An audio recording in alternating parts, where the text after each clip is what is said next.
roll call, please? Yes, Madam President.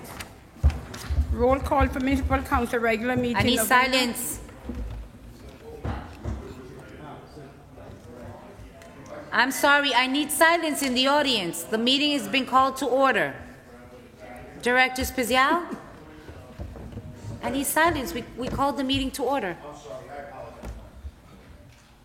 Madam Clerk? Yes, Madam President. Good evening again, everyone. Roll call for Municipal Council regular meeting, November 9, 2021 at 7 p.m. Councilman Abdulaziz, Councilwoman Khan, Councilman Jackson, Councilman Khalid. Present. Councilman Mendez. Good evening, Patterson Press, Madam Clerk. Good. Councilman Mims. Yes. Councilman Rivera. Yes. Councilman Velez. Yes, Madam Clerk. Madam President. Present. Madam President and honorable council members, this evening we have with us to render the prayer. Will be rendered by Pastor Maxine Johnson. She's from the Miracle World Outreach Ministry Church in Patterson. And also, Honorable Dr. Lelisa Mims, Councilwoman at Large, will lead us in the flag salute. Everyone, please rise for the prayer. Thank you. Please stand.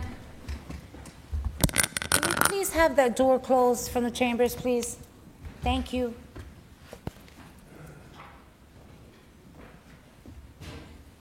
Let us pray.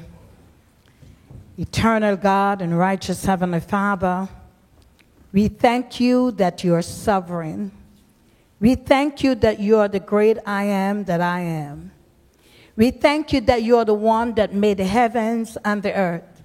We thank you that you're in control of this great city. We thank you, God, that you have the city under control. And today, Lord, we pray that as, oh God, the council goes into meeting, that you will be here, and you will direct, and you will speak. We declare, God, that there will be a Shekinah glory of peace in this place. We pray that everyone will be blessed. We pray, God, for the mayor. We pray for the council, oh God, every member on the council. We pray, God, for every official in the city. And we now say by the power of the Holy Spirit that this city will be great. This city will have victory. This city will see the hand of God. We thank you this evening for your peace. Shalom. Amen.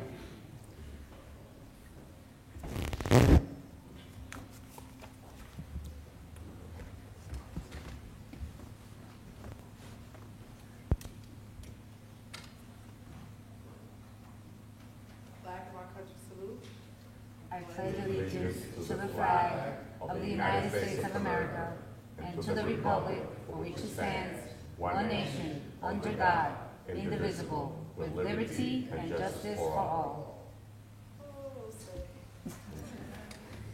At this time, we will remain standing for a moment of silence for our troops and all those that have lost loved ones.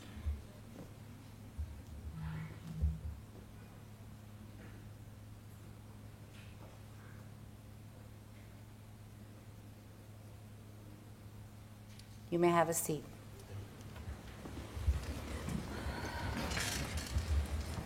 I want to give a special shout out before you read the statement of compliance.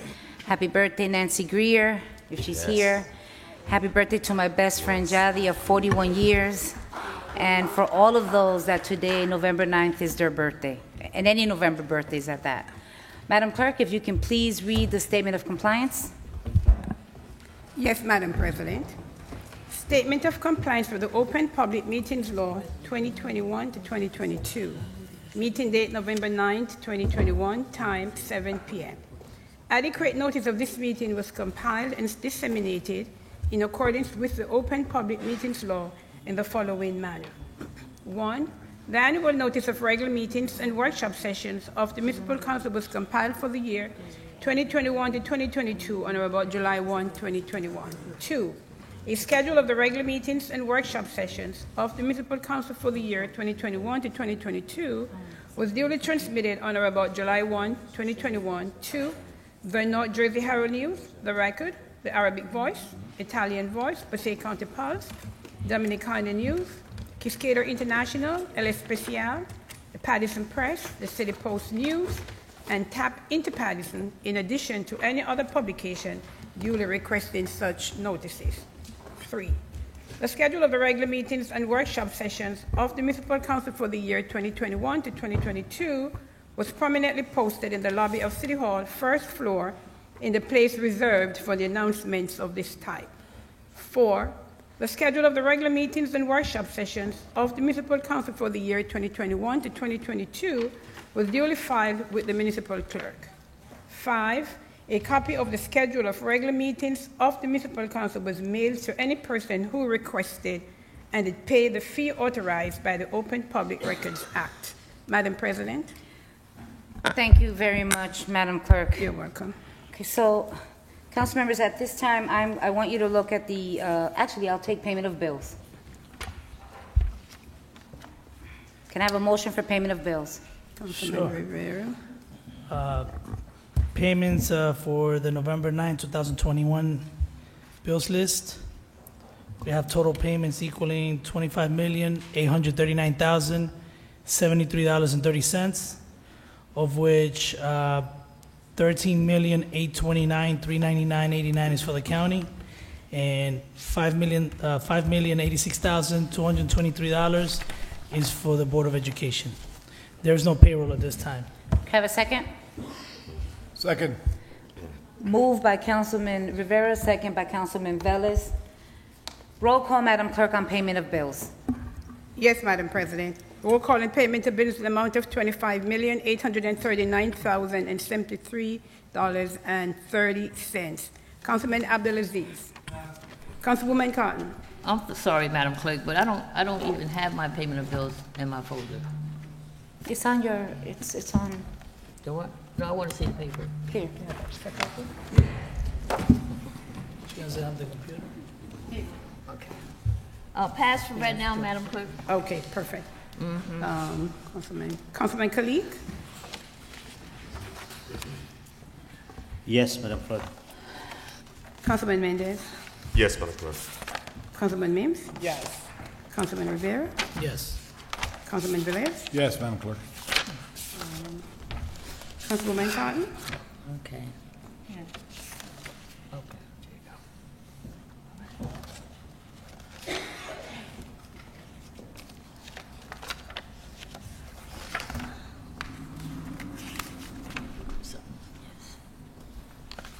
Madam Clerk, my vote is yes. Thank you. Madam President. My vote is yes. The vote is 8 in favor, 1 absent. Payment of bills is hereby adopted. Thank you. Madam Clerk, at this time, I'd like to vote an item on the agenda, item 37. If you can please read it into the record.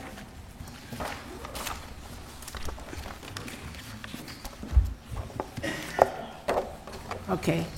At this time, there's an addendum to be added to the regular meeting agenda. The following resolution is also scheduled for your consideration at the regular meeting of the Municipal Council to be held on Tuesday, November 9, 2021, at 7 p.m. in the Council Chambers, 155 Market Street, 3rd floor, Pattison, New Jersey. Item to be voted on the agenda. Item number 37, resolution. Resolution authorizing a drawdown from the City of Pattison's American Rescue Plan funds for up to $2 million for premium pay for essential workers. And this resolution is sponsored by Council President Davila and co-sponsored by Dr. Mims, Councilman Velez, and Councilwoman Cotton. So moved. City Council Resolution 21607. So moved. Second. Okay, moved by Councilman Velez and Mendez, and second by Councilwoman Mims and Cotton. Discussion, Council President? Make Roll it- call, Madam Clerk. Yes. Roll call to vote item number 37 on the regular meeting agenda of Tuesday, November 9, 2021. Councilman Abdelaziz? Councilwoman Khan? Yes. Councilman Khalid? Yes. Councilman Mendez? Yes. Councilman Mims? Yes. Councilman Velez? Yes. Madam President? Yes. The vote is 7 in favor, 2 absent. Item number 37 is voted on to the regular meeting agenda of November 9, 2021. Thank you very much. Okay, Madam Clerk, we're going to go with, on the agenda, I'd like to go with item 28. Can you please read it from the non-consent? Please read it into the record. Yes, ma'am. Next item is item number 28 on the non-consent agenda. Item number 28 reads, Resolution authorizing a drawdown from the City of Patterson's American Rescue Plan funds of $2 million for the Great Falls Neighborhood Redevelopment Project to be allocated to the parking component of the project. Economic Development Resolution 21598. So move. Do I have a second?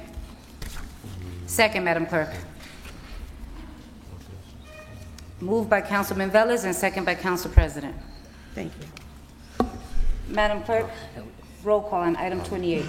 Yes, ma'am. You want to Roll call on item number 28. One second, Madam Clerk. Councilman Mendez would like a discussion. Yes, yes, Madam President. I see that one of the questions on this item at the last meeting was that this $4 million are specifically for the Councilman, Great. she just read into the record, it's $2 million, not I'm sorry, the $2 million.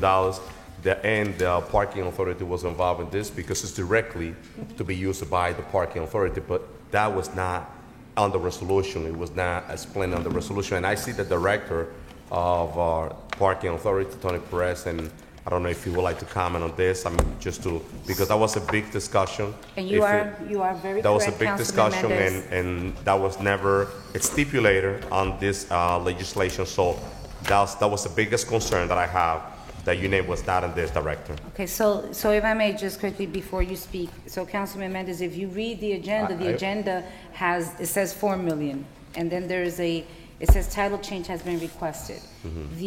What we have in our tablet, if you're looking at it, their updates are there, and now, Director, if you can refer to what various of the council members here were discussing in terms of, you were talking about the parking component, but that information was not in the body of the resolution.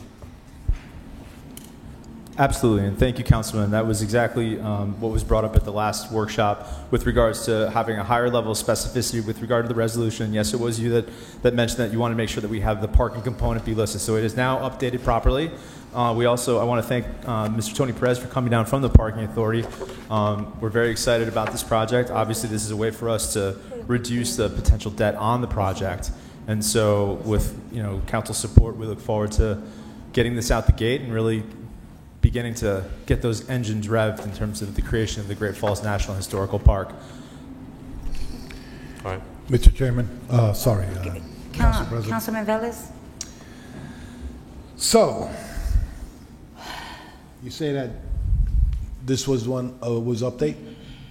What's that? It was update It was updated, yes. to include the parking authority name on it? It's for the parking component, which is being owned and operated by the Parking Authority. And where in the resolution say that, I'm looking at the one on the computer because you tell me that it was updated.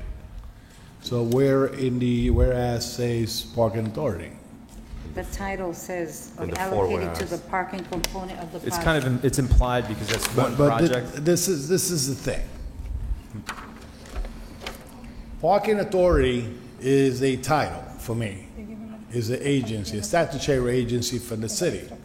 When we've been mentioning parking authority, we want to see the name of parking authority in the resolution. Whereas, when you say parking component, listen, we smart. Parking component could be anywhere in the city. No, it has to be specific to this project. It can't be anywhere. It has to be specific to the Great Falls. Parking component will be managed by anybody out there. If you want to put a parking component on it, what we requesting is that if the parking authority of the city of Patterson is well run by Mr. Tony Perez, and his vision also including this project, should be in the whereas as parking authority in the city of Patterson. And I haven't seen it yet. And you told me it was updated. and I disregard the one I see here. I went to the computer to read it one by one, and I don't see the name of Parking Authority on it. I could take his word because his projects have been more successful than any other project in the city have moved forward. But we like to see it black and white. We want to see it black and white. So can we amend this on the floor to include Parking Authority on it in a whereas through the chair to legal? Corporation Counsel. Thank you, Council President. Yes, you can. So where we could incorporate this whereas?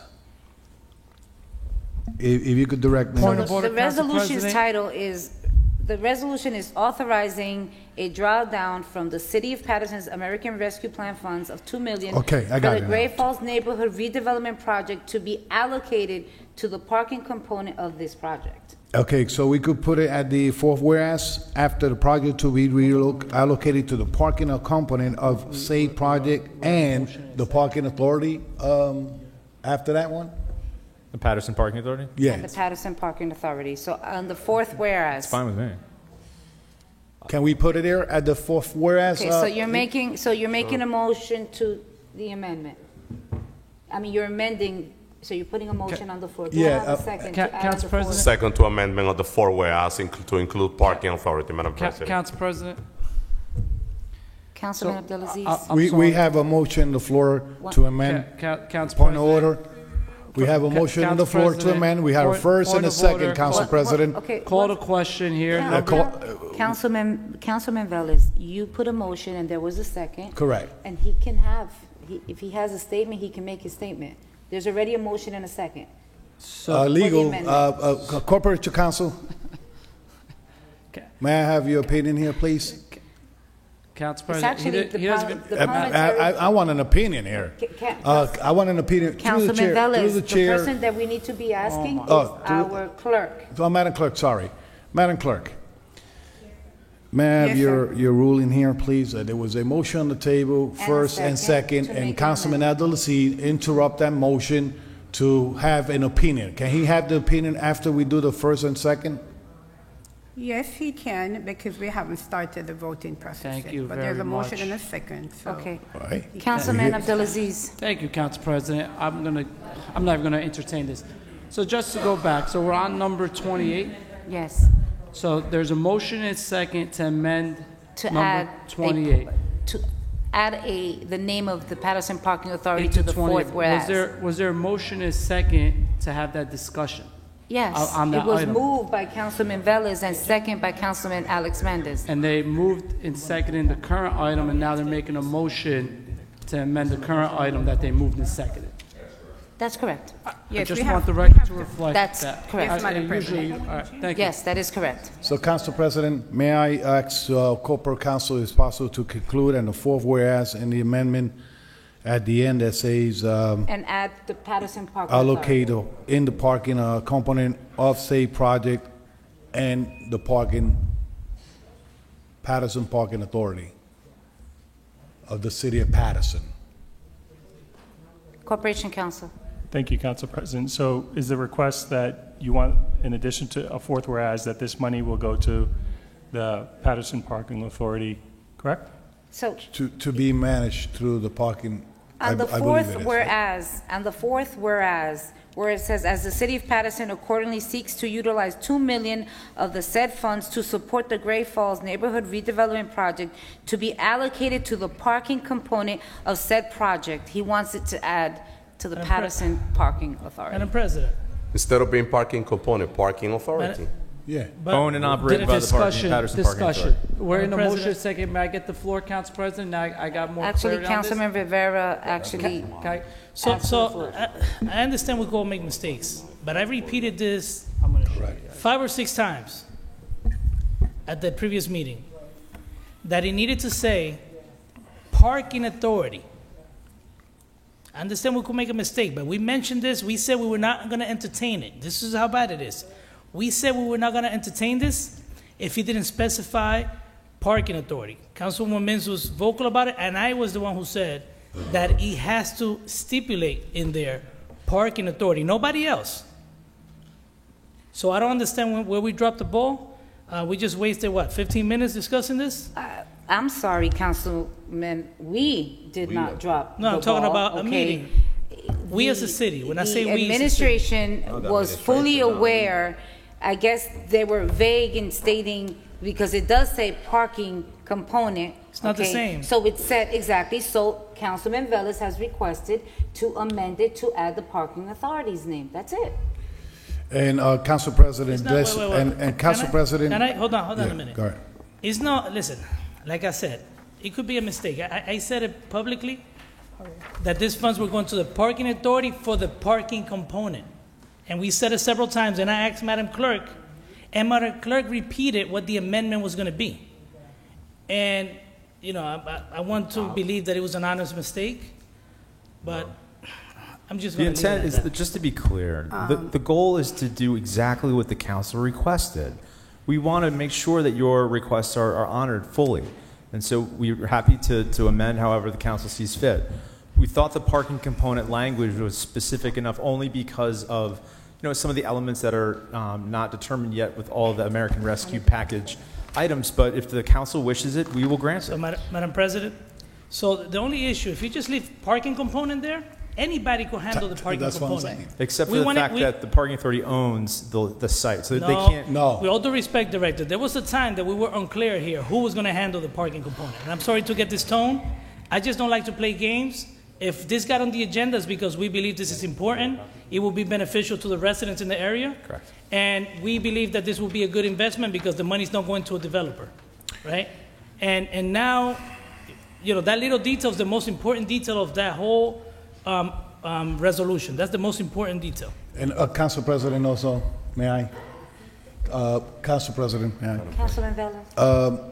I don't know if Council President will recall, on August 3rd, at the grandparents' Angus Mill groundbreaking, around 1 o'clock in the afternoon, we requested to split and to also include parking authority on the resolution. This was August 3rd, okay? So you had sufficient time to put it here, and also the council requested in the workshop also. So let's get moving.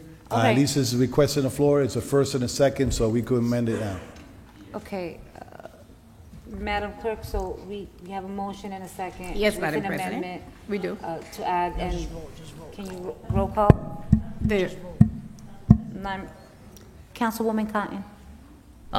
Excuse me, Director, I thought that this was really supposed to be for the visitor center, welcome center, whatever center. It is. It is. It is. Yeah. But you don't have it in there. No, I mean, it's like, I don't see where it's in there. It's for the parking Well, component. it's the project has three components. There's a parking garage with small retail. Then there's the visitor center itself, which is where we were yesterday. I'm here. And then there's the Youth Performing Arts Center, which is the Presbyterian Church here on the corner. It's all considered one project. And that's Okay. You said the Performing Arts Center? a Youth Performing Arts Center, that's Okay. correct. Uh-huh. And fourth One whereas. second, we already have the amendment for, I need Correct. roll call, Okay. Madam Clerk. Yes, Madam President. Correct. At this time, roll call to amend item number 28 to include Patterson Parking Authority in the four whereas paragraph on the agenda. Councilman Abdelaziz. Yes. Councilwoman Khan. Yes. Councilman Khalid. Yes. Councilman Mendez. Yes. Councilman Mims. If the administration would just listen to us, we would avoid all of this. It was said last week, and I also want to put it on record that Corporation Council sent it in writing, and it was still ignored. So please listen to the council so that we can go home in a timely manner. My vote is yes. Thank you. Councilman Rivera. Yes. Councilman Velez.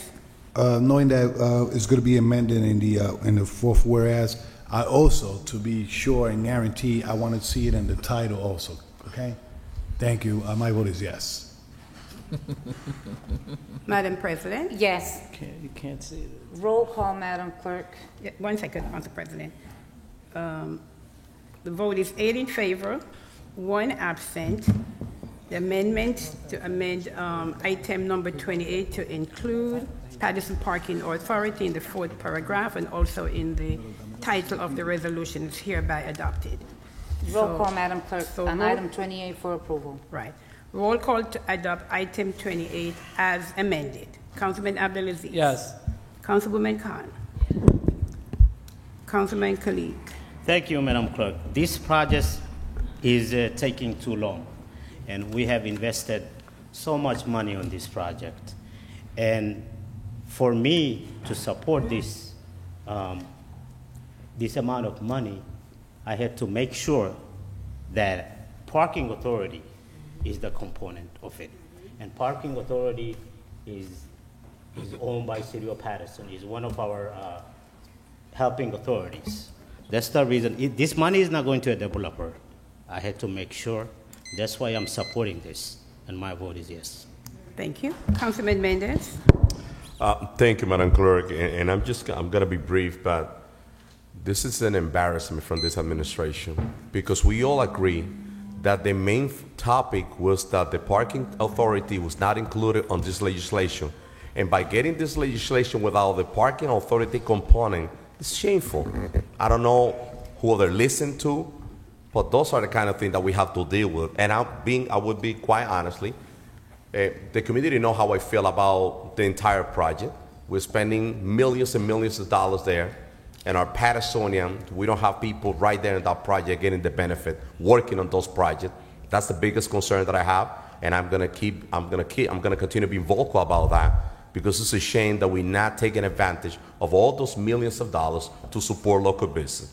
But without that, the only reason why I'm supporting this project director is because of you. I'm very happy to see you here, and this vote is in support of the parking authority, not on the administration, because they've been failing over and over. And this is a clear example about who they listen to.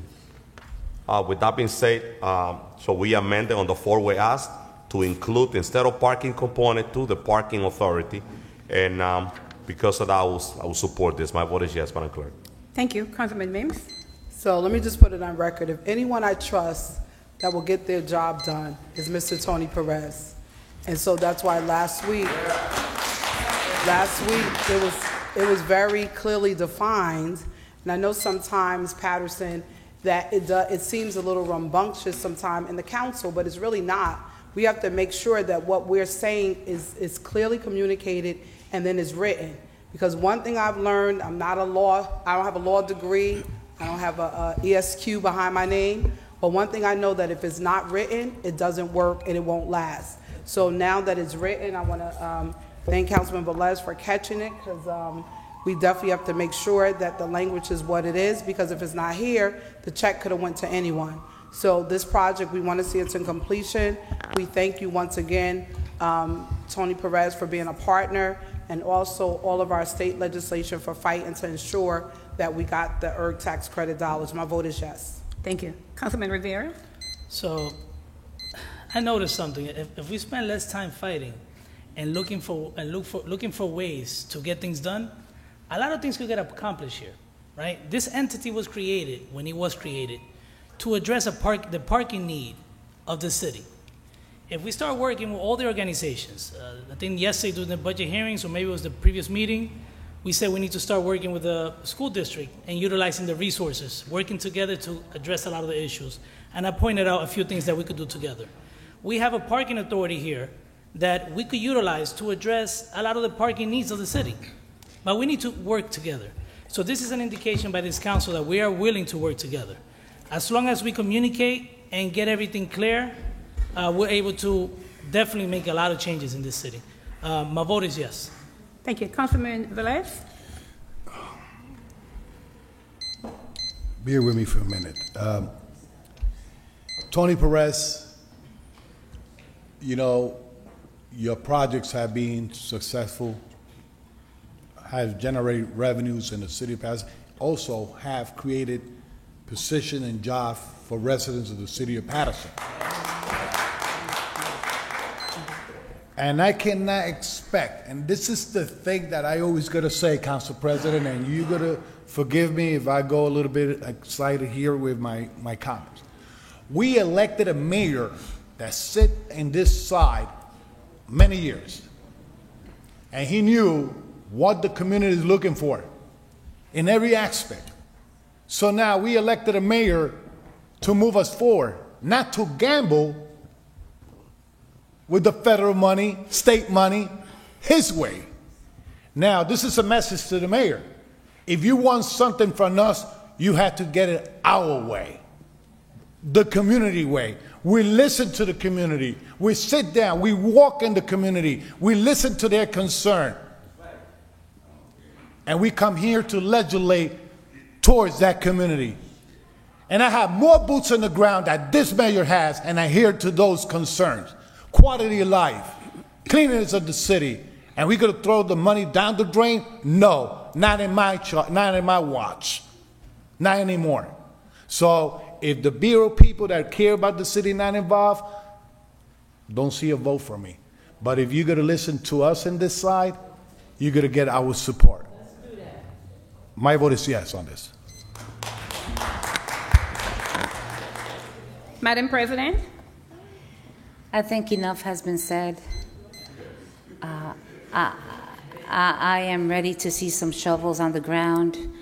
I have much faith having you, Director Perez, being part of that project.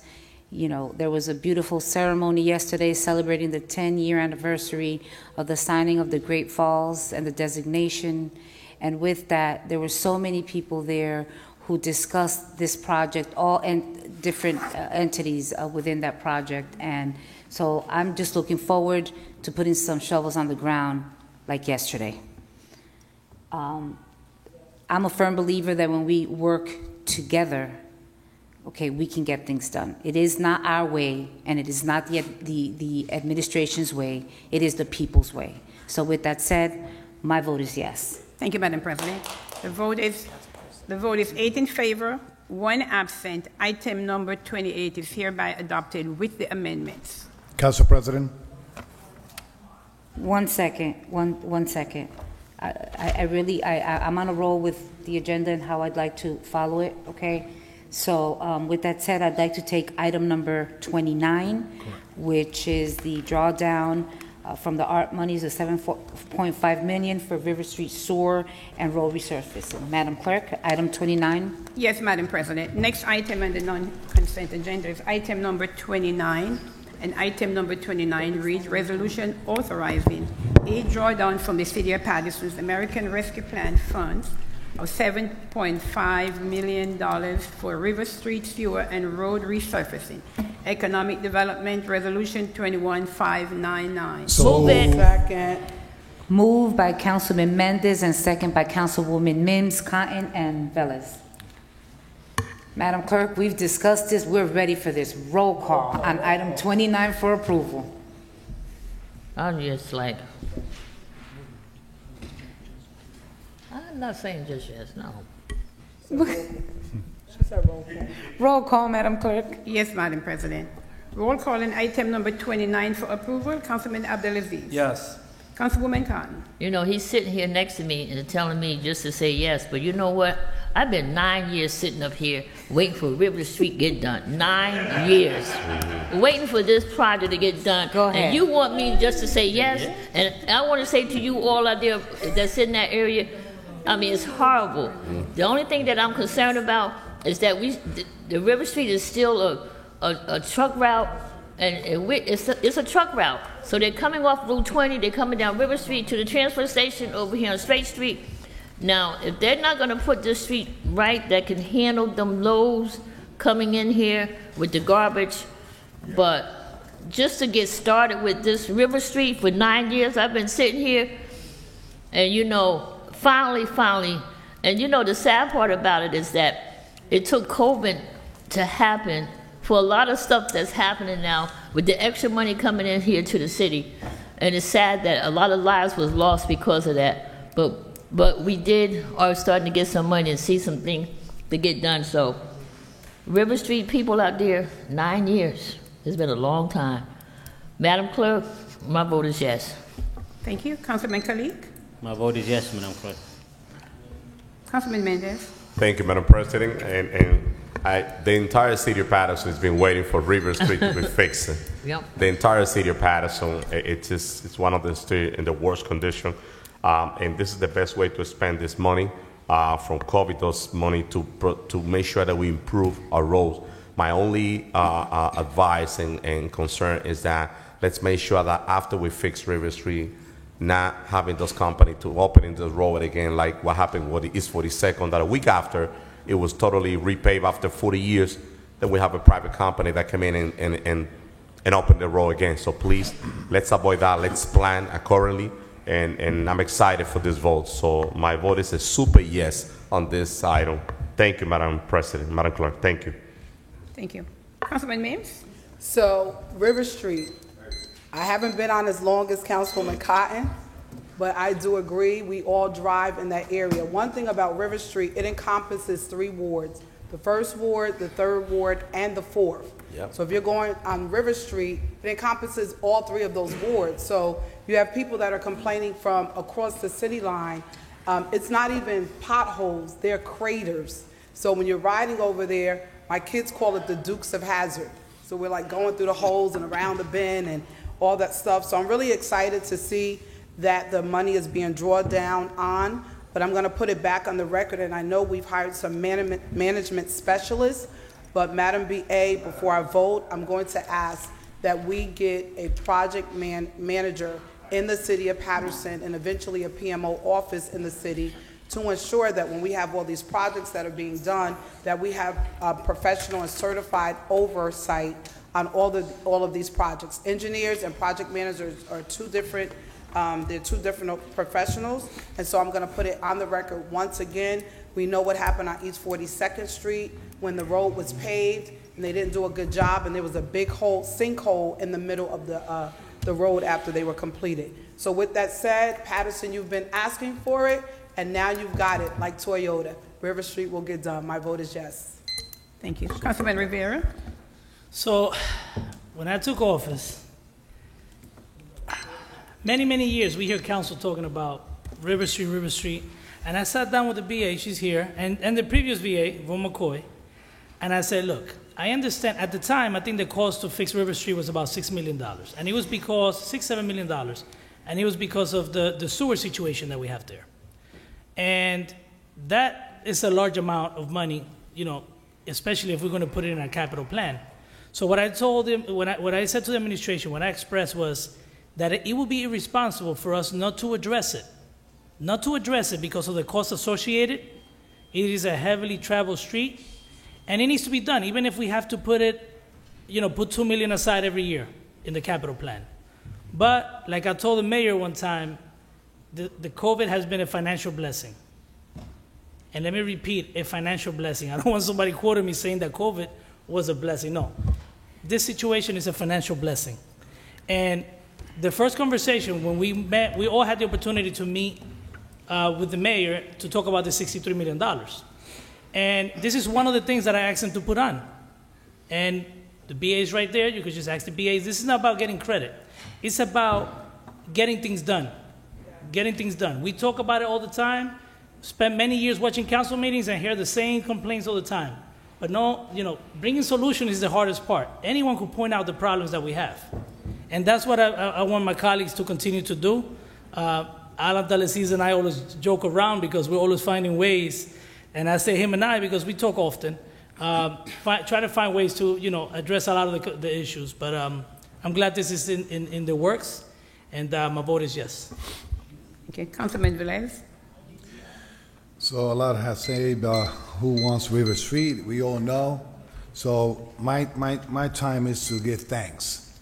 First of all, I have to thank Fred McGrone and his team of engineering because he pushed forward in 2016, I believe so, the quote, how much it was going to be to fix River Street, $8 million in that time, engineering department. So, you know, I have to thank the President Biden. So for this generous relief that have give Patterson, because trust me, we were not looking forward to bond money or go after the taxpayers for River Street.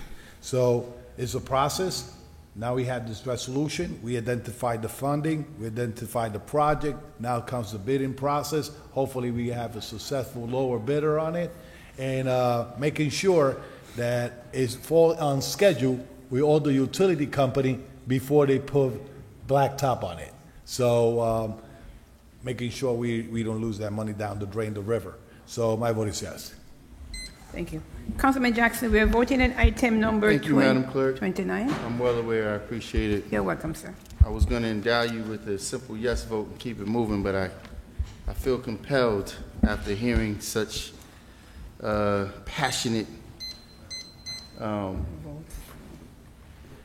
conversation from our council colleagues. Well, you know, it's multiple ways to look at things, and sometimes many of us look at the glass as half full, while some of us see the glass as half empty. I'm just disappointed how eager we are to celebrate for things that we are entitled to. When other communities, a paved road is an act of normalcy. Here, a paved road is, gee, thank you so much, my Lord. We've been waiting so long for things that we're entitled to. Taxpayers pay enormous amounts of money. We're the highest taxed municipality just about in the county, and yet and still Governor Street, that hasn't been paved in probably over 100 years. It has masonry on it. It has train tracks running through it, and we celebrate, you know, things that should happen on a norm. We don't come here and fight when we overpay people. We don't come here and fight when people take advantage of us. If you don't overpay for milk, you might be able to afford eggs. But, you know, it's just one way of looking at things. Some of us look at things with the glass half full. Some of us see it as still yet way too empty. But on that note, Madam Clerk, you know, the residents there are entitled. I'm wagering within a year's period, someone is going to dig into this road because we didn't do our due diligence to make sure that I didn't see any underground sewer work taking place on that road. If the sewer was an issue, when did the underground sewer work take place? But I'll be remiss. Madam Clerk, my vote is yes. Thank you, Councilman. Madam President? I'm feeling real positive today, so I'm looking at that cup half full. So with that said, there's no need to go on and on. You know, I'm in full support of this. I'm looking forward to it. 50 years living in the city of Patterson and knowing that River Street is in dire need. My vote is yes, Madam Clerk. Thank you. The vote is 9 in favor, none against. Item number 29 is hereby adopted. Thank you very much. Madam Clerk, item 30. 30. 27. 27. I'm sorry. 27. I'm sorry, 37. Sorry. 37. Item 37. My apologies. Next item is item number 37 on the non-consent agenda. Resolution authorizing a drawdown from the City of Patterson American Rescue Plan funds for up to $2 million for premium pay for essential workers. And this is sponsored by Council President Davila and co-sponsored by Dr. Mims, Councilman Velez, and Councilwoman Cotton. City Council Resolution 21607. So moved. Second. Moved by Councilwoman Mims and second by Councilman Mendez and Velez. Discussion, Council President? Discussion, Councilman Kalik. I would like to know exactly what is it? What is this resolution? Is in front of me for the first time. Madam Bier? No, I'm going to answer that. Sure. Okay. For the past months, we have been here, if you're looking at the meetings, in our finance meeting, in committee meetings, in any meeting, we're constantly talking about the importance of getting our workers paid, the premium pay.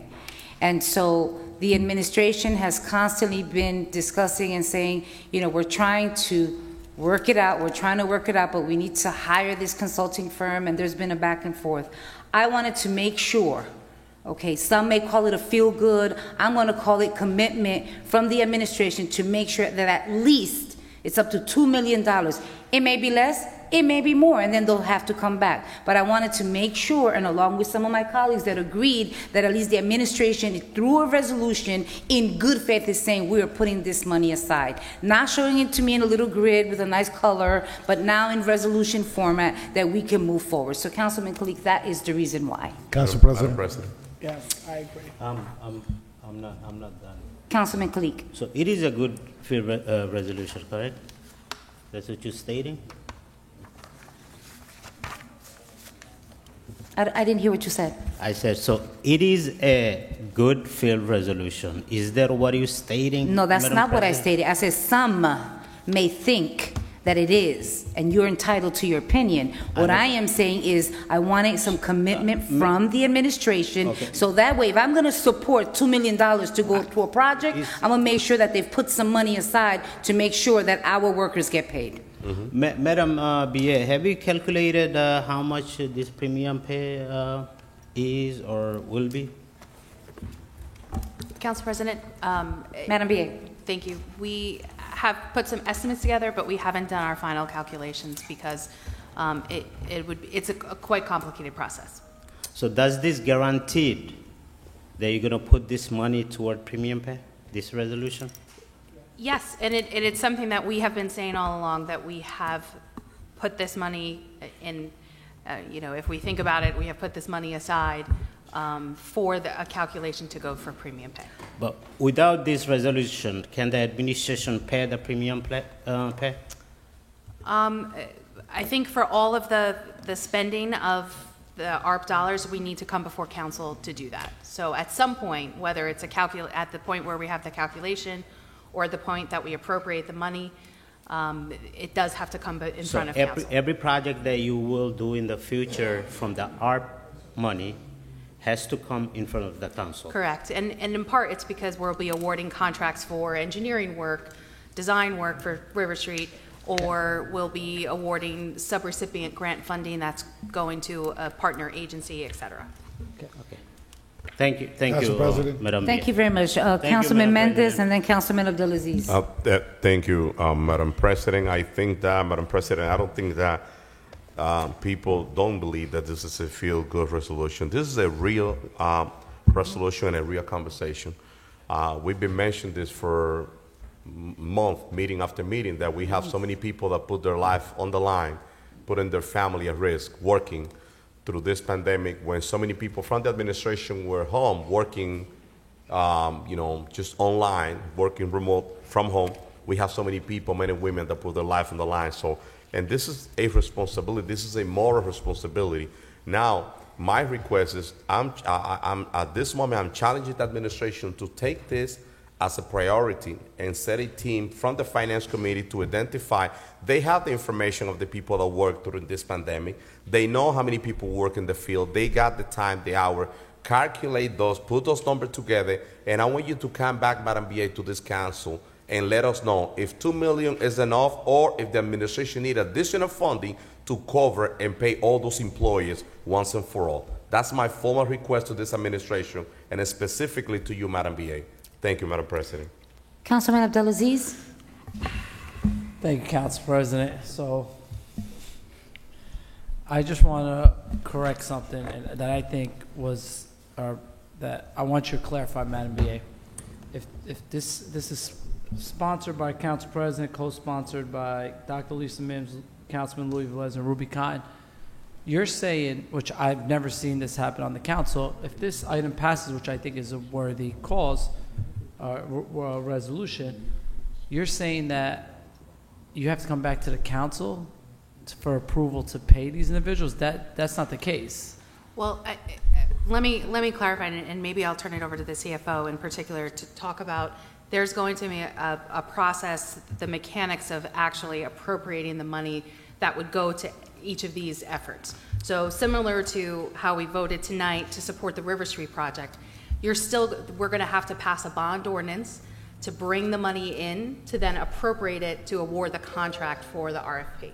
So there's going to be something similar that we're going to have to do for other spending, not necessarily No, capital I'm not- spending, and that's going to be part of next year's budget. Well, I'm not talking about, I understand that award of contracts.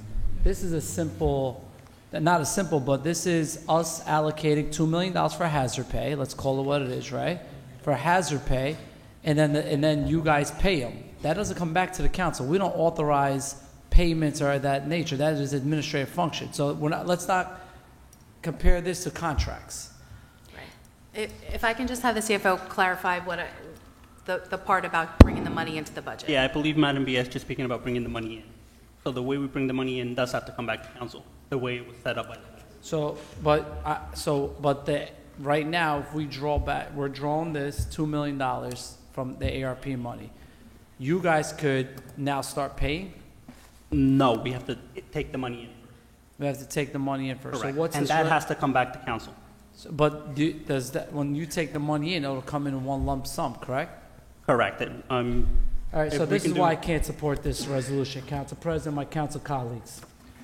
You're drawing down $2 million without knowing the formula that's going to which department heads, which employees, which anything, not necessarily saying that the administration has a formula, right? This is what's going to happen, and I'm gonna put this on the record now. You draw back the $2 million.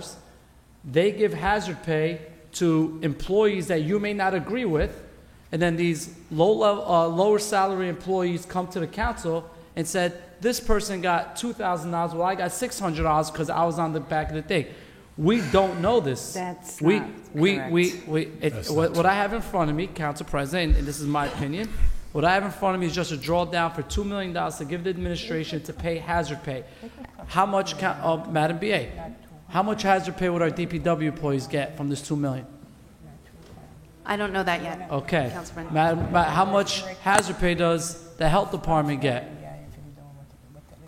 I don't know that How yet. much hazard pay does the fire department Councilman get? Abdulaziz. Madam, I have the floor, Councilman Council President. Abdulaziz, you've made your I have it point, and you said it Council is your President, opinion. I have it spoken the entire meeting, so please allow me to question if I'm going to vote on something.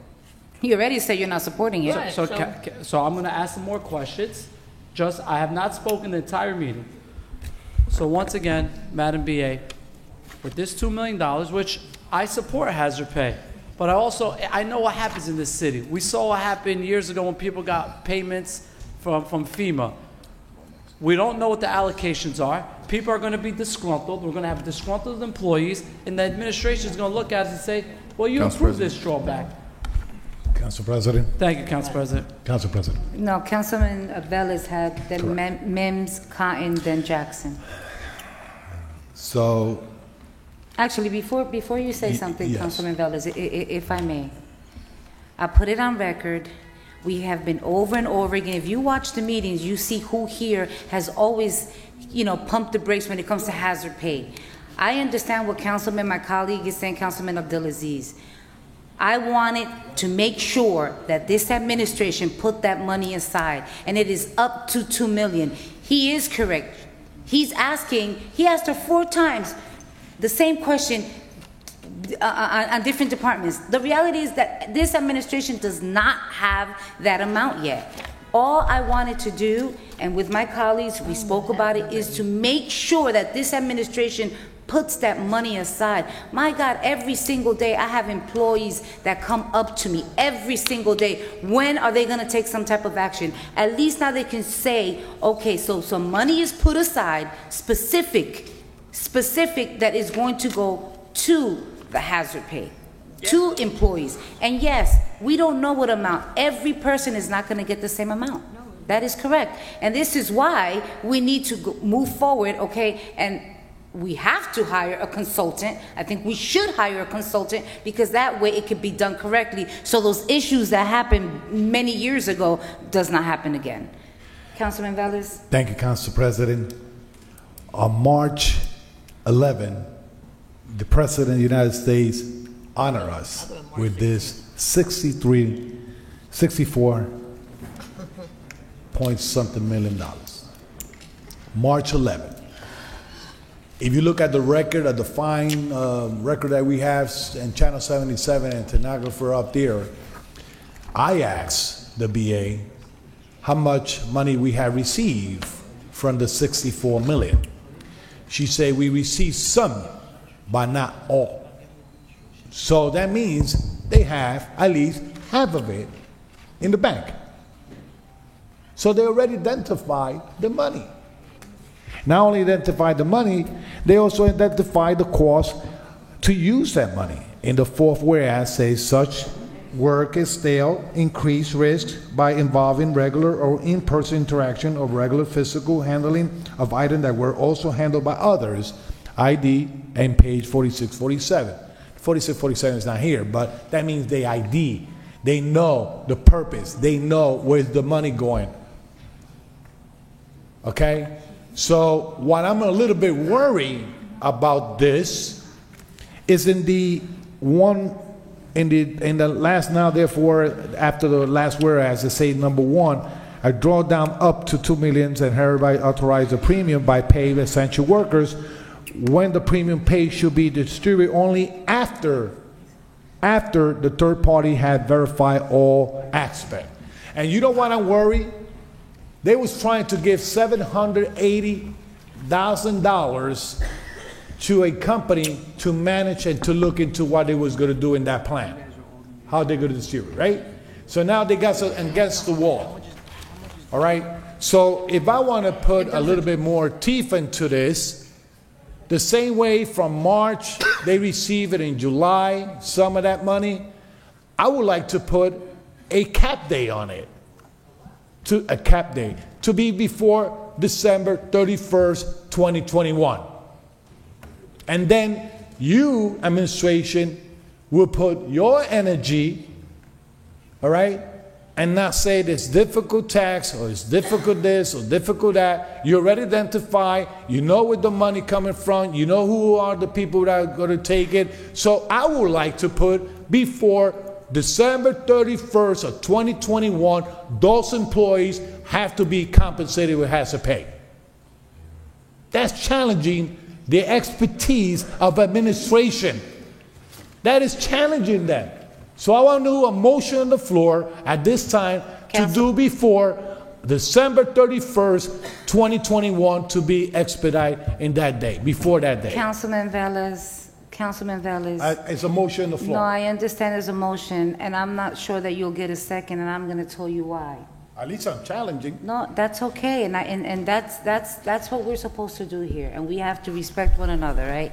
But in order for us to do that, we have to hire the firm that will be able to, in my opinion, if you all criticize this administration and don't believe that they can handle $64 million, what makes you think, okay, that they're going to be able, with what staff are they going to be able, we have 2 meetings in December, with what staff are they going to be able to get this done and have those checks cut before December 31st? So Council President, you just stated now that they cannot manage $64 million, but they have to manage a $238 million budget here? Councilman Velez, that's not what I stated, Councilman Velez.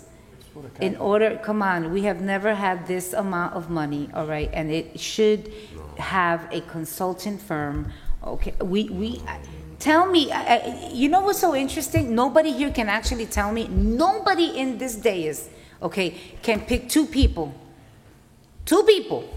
or 3 that can manage this without them doing their job, because you got to do your job. 3 people. Flavio Rivera could do that. No. Listen. Oh, you said Flavio could do it? Flavio can manage your $64 million. Could we? Okay, Councilwoman Mims. No, it's Councilwoman Cotton after, then Jackson, then Rivera. And so I'm just reminded, when we got COVID funds previously, this council was not able to give any input. And by the time it came to our dais, it was already spent. And we were voting in dollars and cents without any allocation for the employees. The first case of COVID in the United States was in January 2020. It hit Patterson about March. It's almost going into 2 years later that these employees sacrificed their lives, got sick, family members died, and still no plan for the workers. We have items that we're drawing down. Even tonight, we've already voted on two things, $2 million and $7.5. $9.5 million out of the same money, American Rescue Funds. We're getting, because we have not received, $63.7 million. We've only received 33.5, correct, CFO? We have not received the entirety. I asked last week, when will we get the entirety of the funds? We won't get that till sometime late 2022, 2023. So we don't even have the remainder of the funds, and we've already drawn down tonight $9.5 million out of 33.5, right? So we've already drawn down. Imagine other things that are going to be drawn down. And if we don't put something in writing, I'm going to keep saying it, the employees are going to be still waiting 4 more months, 8 more months, 10 more months, another year. The employees have to be considered. I said this last week in the meeting. I've been saying it time and time again. The employees deserve it. There's no way we can sit here and vote on $2 million, 7.5, even though these things need to get done, and not consider the employees. We have to consider, and this is a way to hold the administration's feet to the fire so that we can ensure that what is being stated is in writing and that it will get done. So I'll vote when it's time to vote, but I wanted to put that on the record for the viewing public, that our employees deserve it. Last week, a comment was made that they talked to the unions. The unions were texting us and emailing us that they didn't hear anything. So this right here in writing will be tangible evidence for the unions and for the employees that there is a consideration. We don't know, as Councilman Al said, we don't know the dollars and cents because it has not been it hasn't been calculated. But we know minimum $2 million is there for the employees, and I'm sure it probably will get higher as the calculations go. But Council President, we already spoke about this. I think our employees need to be considered. If we consider everybody on the outside, surely we can consider the employees that work every single day for the city of Patterson. Thank you very much. Councilwoman Cotton, then Councilman Jackson, then Rivera. Okay. Thank you, Council President.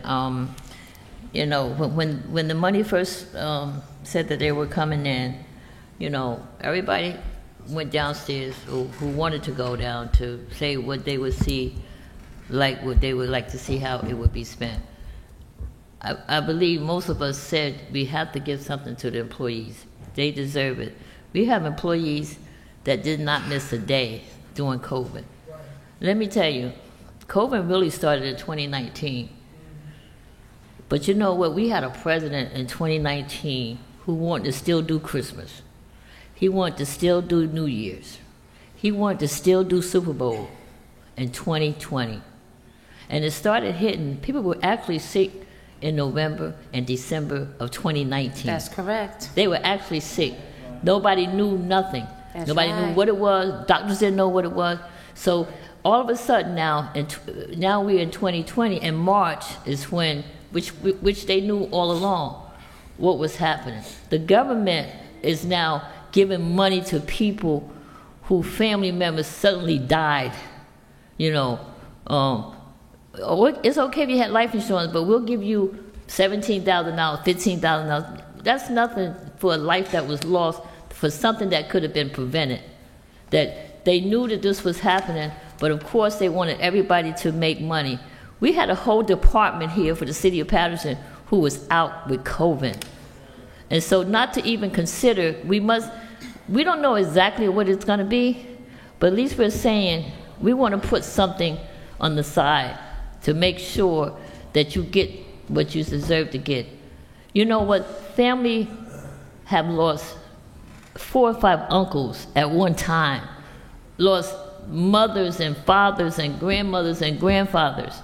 So to say that you don't want to not put something aside, no, we don't know what the answer is yet. You know, we always want to know, we don't know what it is, but I know for a fact that those employees who worked through all of this, and some of them got sick, and they deserve to get paid. You know, if anybody know about COVID, it's Ruby Cotton. I lost my husband in the middle of an election. He got sick in March, and April he was gone, and May I had to still do an election to win a 4th Ward City Council seat. But you know what? God gave me 45 years with him, 45 years. So to me, that I was happy to have the 45 years. Some people don't have that. So, but we need to make sure, we don't know what the amount is yet, but we just want to make sure that we put some money on the side for the employees that work day in and day out through this whole thing. And it was all over the country. All over the country. People didn't really know what to do. You know, sometimes we want to say that we know, but sometimes we really don't know. But I know one thing. We had a president that knew this was going on. He didn't say nothing. And he let 500 and something thousand, I believe, in the United States. I'm not talking about worldwide, that lost their lives. And you have families that lost mothers and fathers and grandmothers and aunts and uncles. They were dying 4 or 5 times, like all one after another. That's so heartbreaking. And then to say to an employee, we don't want to put nothing, we got to put something on the side for the employee. The government, let me tell you something, when they start paying, I'm going to be the first one online. Because what they did to this country is unheard of what happened in this country, United States of America. Madam Clerk, thank you. I just needed to put that out there. I'm glad. You know what? God gave me a heart, a good heart. And you know what? He'll have you jumping hurdles. He'll have you going through doors. And you know what? I always say you have to believe. When you believe, you know, things are going to work out all right. And I can say that I'm happy that I'm sitting here, and believe me, I'm sitting in the same seat my husband sat in 1980. Wow. Thank you. Thank you very much, Councilwoman Cotton. Councilman Jackson? Thank you, Council President. So I'm going to try to be as brief as possible. We're going to spend more than enough time on this. I would say reluctantly, I would happen to agree with the councilman in the 6th Ward, but it doesn't matter. You know, I don't have to get along with anyone or have to see eye to eye in certain views. Broken clock is even right twice a day. You know, that's just a joke, Councilman. But he's absolutely right on this. I have absolutely no trust in this administration. This measure proves that the BA lied. There was a promise that there was an allocation made previous to this, and the council really had to drill down hard to make sure that our employees get paid. The problem is this: if we're unclear on the calculations, then again we're risking that the employees are going to be mistreated. The division of the housing authority was issued money through COVID for hazardous pay. And what they did was they decided, or the director decided, that she would base it on 5% of everyone's pay scale. So the director, who never came out of her house during the crisis, who worked from the comfort of her home, she received a $5,000 or so check, which was a 5% ratio of her salary. Now, a hardworking employee who makes $35,000 a year, who was on the front line, who was out there every day working in the hazardous conditions, that same 5 percentile on their check would only be $1,750. So there has to be some level of parity. We have to have a measuring stick. I know for sure the women in the tax office, they were forced to work daily. The health department employees, they were on the front line. DPW employees were on the front line. There was officers, firemen. I called the fire department for a very good friend of mine who was heavily overtaken by COVID. His wife was in the house, wrapped up with duct tape and bags and everything else, trying to keep herself protected. And the fire department came in there with exclusive gear. They were putting their lives on the line when we did not know anything about this virus. I want to make sure that the employees who were working from the comfort of their own homes aren't going to be treated differently or have a much larger payday than those who had put their lives on the line, who were on the front line, and the ones who have been waiting for an excessive period of time. So, Council President, I put my trust that you have done the work necessary I will offer to lend this thing support on your shoulders, but let it be known. When we come back later on, I hope not to have these complaints from employees, and you know, I go hard in the paint. I will go hard not only on the BA and on the administration, but you guys as well. Every person who has their name on this legislation, who are sponsors and co-sponsors, I hope you have placed, you can afford to place this much trust in the job that they've been failing to do for all this time. Thank you very much, Councilman Jackson. Councilman Rivera? So I look at this resolution, and I have to question. I understand what it's accomplishing, right? But don't forget, anything that we're going to spend out of the 63 got to come before us anyway. Just hear me out for a minute. This doesn't expedite anything, right? It doesn't expedite anything. All he's saying is, oh, we put $2 million aside for the payments that are due to our employees. But we could have done that anytime without a resolution, because everything has to go by us from this $63 million. Everything. Just like we allocated money for River Street today, just like we allocated the $2 million for the parking authority. Correct, they did it with a reso, but right now we don't have calculations. We don't have calculations. If you want to expedite this, what you do is, because we don't have the capacity here, remember, every employee have to be calculated. Each employee, and you have to look, for that time period, you have to look at timesheets, everything in detail. It's not like the CFO here could sit down and start calculating this. He also has a job to perform. Or the BA cannot do this. If you find somebody in the city to do this, that means that the primary job that they're doing is not that important, that they could put it aside for months. So all I'm saying is, you know what would be more significant than putting aside $2 million? Because I was going to use the feel-good resolution, but I'm not going to go there. I'd rather us, the council, ask the administration to hire an expert, a consultant, someone that's used to working payrolls, to calculate this. Because that's how you get these people paid. We've been talking forever about, oh, when are we paying, when are we paying them? You know how we could assure that they get paid as soon as possible? Hiring a consultant to come calculate how much each employee is due. That's how you do it. This doesn't do anything at all, guys. I don't care what you say.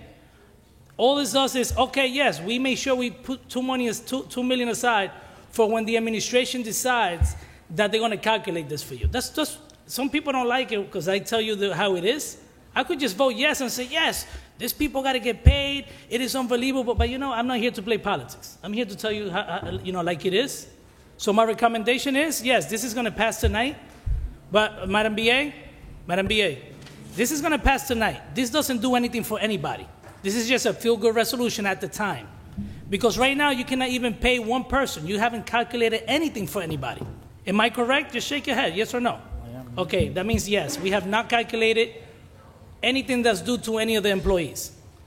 We got to stop playing politics here. The intent is good, but we got to make sure that what we're doing is making sense. This could just stand on its own, means nothing, right? We allocate $2 million. We have, I think, 3 years to spend this money. If we don't hire or get somebody to do these calculations, these employees are not getting paid. The $2 million, it was just a gut-shot reaction. Oh, well, let's put $2 million. We don't know how much we owe them. It could be more, it could be less. I think that's been stated quite a few times. But why, Madam President, why are you interrupting me while I'm speaking? You asked for the same respect. We shouldn't do this publicly. Wait a minute. So Wait, one second, Councilman, Let one me finish, second, then you because can I say wasn't that. interrupting you. I actually said that that's He's been saying stated. that? He's one of the most disrespectful presidents in the history of the council. Let him speak. Councilman Jackson, no. Let us not go there, Well, okay? Let us not go there, because Councilman Let's finish Rivera, the you meeting. were speaking, you were Stick to the long-winded, and agenda. all I said Did I is... finish my 2 minutes, or gotta wrap it up? Did I finish? She wasn't even timing you. Just like everybody else, Council President. So my vote is yes. Again, council members. There's no voting. Oh, we're just having discussions? No, you were having a discussion. You had the floor. Okay. And I was just saying that what you were stating, still waiting I for said that was correct. Okay, I apologize. I was out of the room when we started the discussion, but that's the discussion. We need to do what makes sense. That's my recommendation, to hire a consultant to calculate what every employee is due and then proceed. So with that said, Mr. Finance Chair, because see, I agree, I sit down in finance and we go over this stuff. It is true. I don't call it a feel-good. Okay, to me, it's not a feel-good. To me, it's conversations that we've been having and on a daily basis to have people come to us when in reality, we can't really do anything because it has to come through the administration. So the Finance Chair just stated something. Number three is to hire a consultant. Not just it's for everything, to handle everything within these $64 million. So each council member here will decide what they're going to do. Number what, if you want to say? go ahead Number and what? support. Number 27. Oh, okay, because that's a voting. But with that said, Councilman Abdulaziz will like the floor, and with that, Madam Clerk, after he speaks, roll call on item Thank 37. you, Council President. And I'm just going to stick to some of the questions I have. I'm reading this resolution. If I want to ask the co-sponsor or the BA, what's the definition of essential worker? Does department heads get hazard pay? Does the mayor get hazard pay? Do elected officials get hazard pay? Under the governor's guidances, those are considered essential employees. We don't want another redo of what happened in 2011. This resolution just says essential workers. What's the definition of essential worker? Not essential. Essential worker. What is the definition Madam of BA. essential worker? Thank you, Council President. The legislation defines essential worker as the third whereas, so that's why we included it in there. So it is a very broad definition. So it's further public because you don't have this. The third whereas states, such work entails increased risk by involving regular in-person interactions or regular physical handling of items that are also handled by others. So department heads get hazard pay under this definition? To premium pay center who have been continually relied to maintain continuity of operations of essential critical infrastructure sectors, including, so we're still going. That's very vague. Do elected officials are considered essential workers under this? It could be that and this is part of the conversation. Hold on. I don't need any more The butter main on my bread. definition. I'm not taking no hazard pay. I'll go on the record, but I have to protect. Okay, so Councilman, The Councilman, then you can go vote it up or down. No, so Vote it up or down. I'm asking for a definition. Does this also include department heads as essential workers? This definition. If I could just take a moment here, Council President. Madam BA. Sure. Let me, if it's 40 okay, minutes on this. I just want to read a little bit further for some of the description here. It doesn't go into details like that, Councilman, like supervisors versus department heads versus, but it does say eligible workers are those who have been and continue to be relied upon to maintain continuity of operations of essential critical infrastructure sectors, including those that are critical to protecting the health and well-being of their communities. It's work involving regular in-person interactions. That's the piece that we feel is, and that most municipalities are really focusing on, because that means not remote workers, but in-person interactions or regular physical handling of items that were also handled by others. Such as, but not necessarily limited to, staff in public health, public safety, social services, etc. I was on a call with the National League of Cities as this legislation first came out, and we had a very particular question of saying, do municipal workers across the board, unlike CARES defined it much more narrowly. It was really just public safety, public health. It couldn't be members in the tax office. It couldn't be people that weren't specifically mentioned in the legislation. ARP broadened that, allows municipalities and other entities to describe this for ourselves, but we have to prove it. So that's precisely one of the reasons why we feel having consultants will be so helpful in making sure that we're making the case and having the documentation we need. And I supported the first time that consultant group came forward. I support it.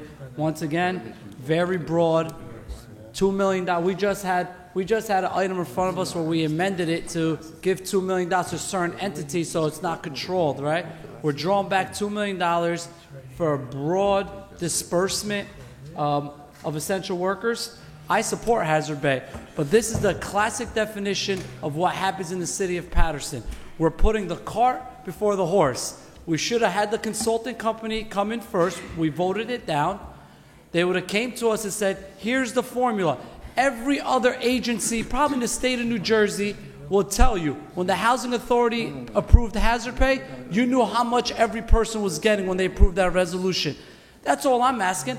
I commend my council colleagues. This is an item that's absolutely the $2 million to draw down. It's halfway done. That's the problem. It's halfway done, and that's a classic way Patterson does things. And unfortunately, I cannot revisit of what something that could happen in 2011. Put the consultant in, Council President. That's item 27. It's let coming them go. next. Hold this off until the consultant comes back with the formula, and then we draw back and see what the council, because what's going to happen is there's going to be a disbursement that we're not going to agree with, and they're going to come back and say, well, you approved this $2 million. My council colleagues, you're doing a great job. It's halfway done. You're putting the cart before the horse. Let the consultant come in, give us the formulas, and let's do it right instead of we have a controversy or scandal in front of us. Thank you, Council President. Madam Clerk, roll call. Yes, Madam On President. item 37 for approval. Roll call on item number 37 for approval. Councilman Abdelaziz. This message to the employees, you just heard what I stated. I'm trying to make sure that there's fair and equitable distribution and disbursements for the lower salary workers that were out there. I don't want to see department heads getting hazard pay, elected officials getting hazard pay, and this item here is cutting a $2 million check. Not saying the administration is going to do it, but I'm not co-signing on that deal. To my colleagues, halfway done. This is the cart. I don't know what's the rush on this. It's not like we approve this and the employees are not getting paid. To the employees, don't think you're getting a hazard pay check next week. It ain't happening. We still got to get a consulting company. So let's do it right so the people that should get paid the most amount of hazard pay are the ones getting it, and we put those protections in. My vote is no. Councilwoman Cotton? 37. Thank you, Madam Clerk. Everybody done said what they had to say. Everybody done said what they feel like. Everybody done said what they want. Everybody done said it. So I don't need to keep saying it over and over and over. I already said what I needed to say, and Madam Clerk, my vote is yes. Thank you. Councilman Jackson? Thank you, Madam Clerk. What concerns me about this item is number 27. We've acknowledged and pinpointed an issue that looks like we're going to overlook yet again. There's so many different items or overlooked items in the city that it just becomes a snowball effect. Snowball's going down the hill, it just gets bigger and bigger till it's out of control. I was talking to my brother today, Brother Rock, thinking about that year that we our undefeated state championship year, and reminiscing on the stadium. And then it just brings me back to what's currently going on at the stadium, how we got 3 guys working where there's a $90 million project. Now, some people out there may say, how's that relevant to this? It's all relative. When you allow them to run away with the purse strings, there's no real outline put in place to begin with, it's very difficult to monitor what's going on. I bet there's not one person on this council can't tell you what was allocated in the first distribution of the COVID money the first time we got it. Where we were supposed to get up to $30-some-odd million, we only had 18 because we did such a poor job in distributing it. But anyway, I would digress.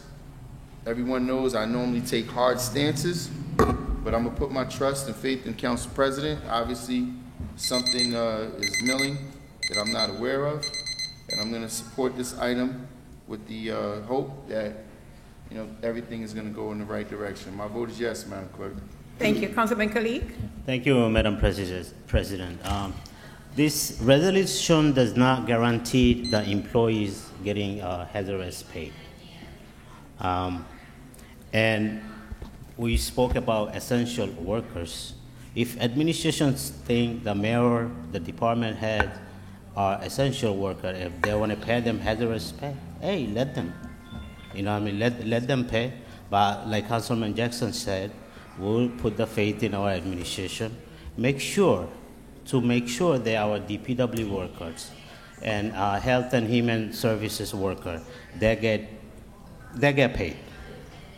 I hope it does happen sooner than later. And for time being, I will support this feel-good resolution. My vote is yes. Thank you, Councilman Mendez. Thank you, Madam Clerk. So, Madam President, that I'm going to use my time during my vote to try to just get this meeting moving. But let me just allow, Madam President, if I go over my 2 minutes, just allow me one additional minute. And this explanation is for our Patterson resident. This is what I see here. Definitely, I will never talk about feel-good resolution. In the 4 whereas, it say such work detail increase risk by involving regular in-person interaction. A lot of our DPW workers, parking authority, police department, fire department, all those men and women in the city of Patterson that I saw out there working during this pandemic, out there working when so many staff and administration were home, working, through the computer. How easy and nice is that? This is something moral that we have to do, and this should be done a long time ago. Now, this is where it gets a little bit complicated. This will get complicated. We spent already, we allocate today $7.5 million for River Street, $2 million for this legislation, and $2 million for parking. $11.5 million out of $64, $52 million. And those entities, they will handle those funding. It's not them. Just those entities, they will handle those funding. Now, with that being said, they try to sell this idea that we have to hire this consulting company in order for us to move forward with this. But this is where the problem comes when it comes to me. This NW entity, that when they came in front of this council before, they came with a budget with the estimate of over $700 million proposal. We vote against 700,000, my apologies. Over 700,000 proposal. We vote against.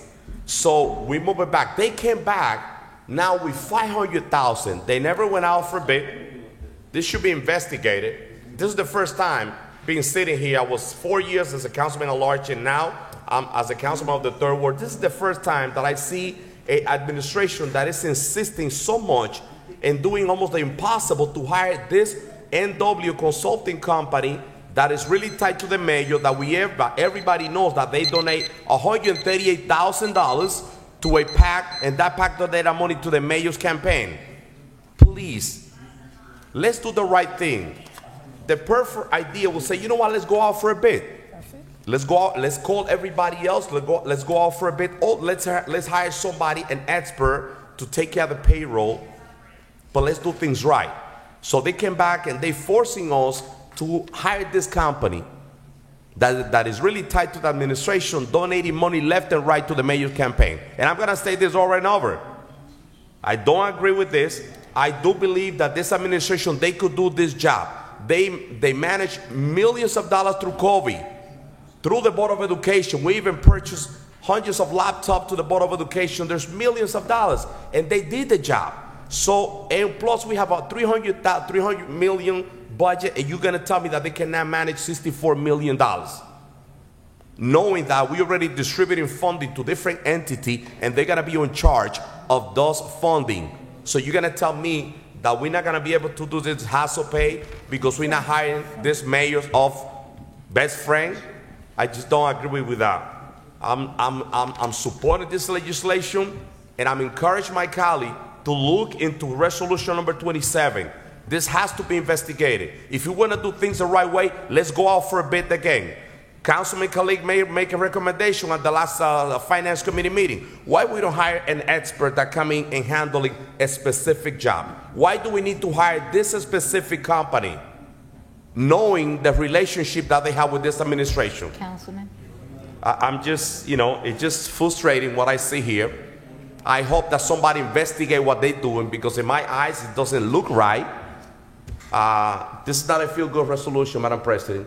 Those $2 million, I hope that we put it on the side, and I hope that they do the job. They got all the information, all the details to get that money to those employees. My vote is yes. Councilman Mims? I feel your passion, Councilman Mendez. I feel your passion. So let me say this. Jersey City, out of their American Rescue Plan dollars, they put away $10 million for the employees. These were some of the stipulations, that they would pay them based on if they worked from May 2020 until February 2021. It included all employees, even seasonals. No one who teleworked received hazard pay. Anyone that was scheduled but were not penalized because the city created the schedule, and in simple terms, they got X amount based on the work that was provided. They had meetings with their council, they met with the employees, they even met with the state legislators to make sure that they would do right by their employees, and they did it already. What's sad about what we have to do to put a resolution in place is this. $63.7 million was allocated to Patterson. This administration did not tell the is when I asked the question to the BA, did we receive it? And she said yes. It was not even told to the council. So the 33.5 has been sitting in a reserved fund for a long time. But when you go back to the previous COVID dollars, they were spent before it came to the council. And we had what they deserve because they call all the time. They deserve it. And if this is going to make the administration do what's right by the employees, I'm going to stand with the employees. My vote is yes, Madam Clerk. Thank you. Councilman Rivera? So you can call this resolution whatever you want to call it. I called it feel good. Call it whatever you want to do, but this doesn't push the hand of the administration to do anything right now. You want to get this done, you want to get the employees paid as soon as possible, you know what you do? And correct me if I'm wrong. I let you interrupt me and tell me if I'm wrong. Any of this money that is going to be spent have to be approved by the council. It needs to be allocated, right? That is 100% correct. Is that correct? Just shake your head. All right. So this is what you do. This would have been more efficient, actually, to get them paid. They have 3 years to work on this. Literally. Tell me if I'm wrong. They have 3 years, I think, to spend this money, 2 or 3 years. Right. This doesn't assure that the administration is going to jump on this and work on this year. Mm-hmm. They don't have to, based on this resolution. Mm-hmm. This resolution doesn't force the hand. Yep. You want to force the hand? This is what you do. Very simple. You tell the administration, you ask, don't tell, you ask the administration, hire a consultant, and I'm not implying the consultant is here. Hire a consultant just to calculate to determine who gets paid and to calculate the salary for each. And then we also tell the administration that we will not allocate any other monies until this gets done. I bet you this gets done right away. I bet you it gets done right away. And that's how you get things done over here. You got to understand your power. This right here, all it does is just put $2 million aside for whenever we get to it. Mm-hmm. It's basically the same conversation we've been having since before we got this money. Matter of fact, since before we even found out that we were going to get this money, we've been having this conversation that money is due to DPW. So council colleagues, yes, you're going to get this resolution passed. My suggestion is that we have conversations with this administration, either the consultants they have here, or if you want a separate consultant just to calculate this, and then also let the administration know that we will not allocate anything else. We just did River Street and $2 million to the parking authority, that we would not allocate any of the funding that's left for any other purpose until the employees are taken care of. And on that note, my vote is no. I just don't see a purpose for this. My vote is no. Thank you. Councilman Velez?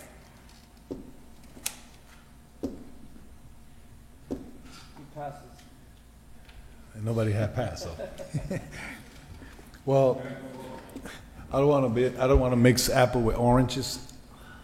And later on, we're going to be entertaining 27, right?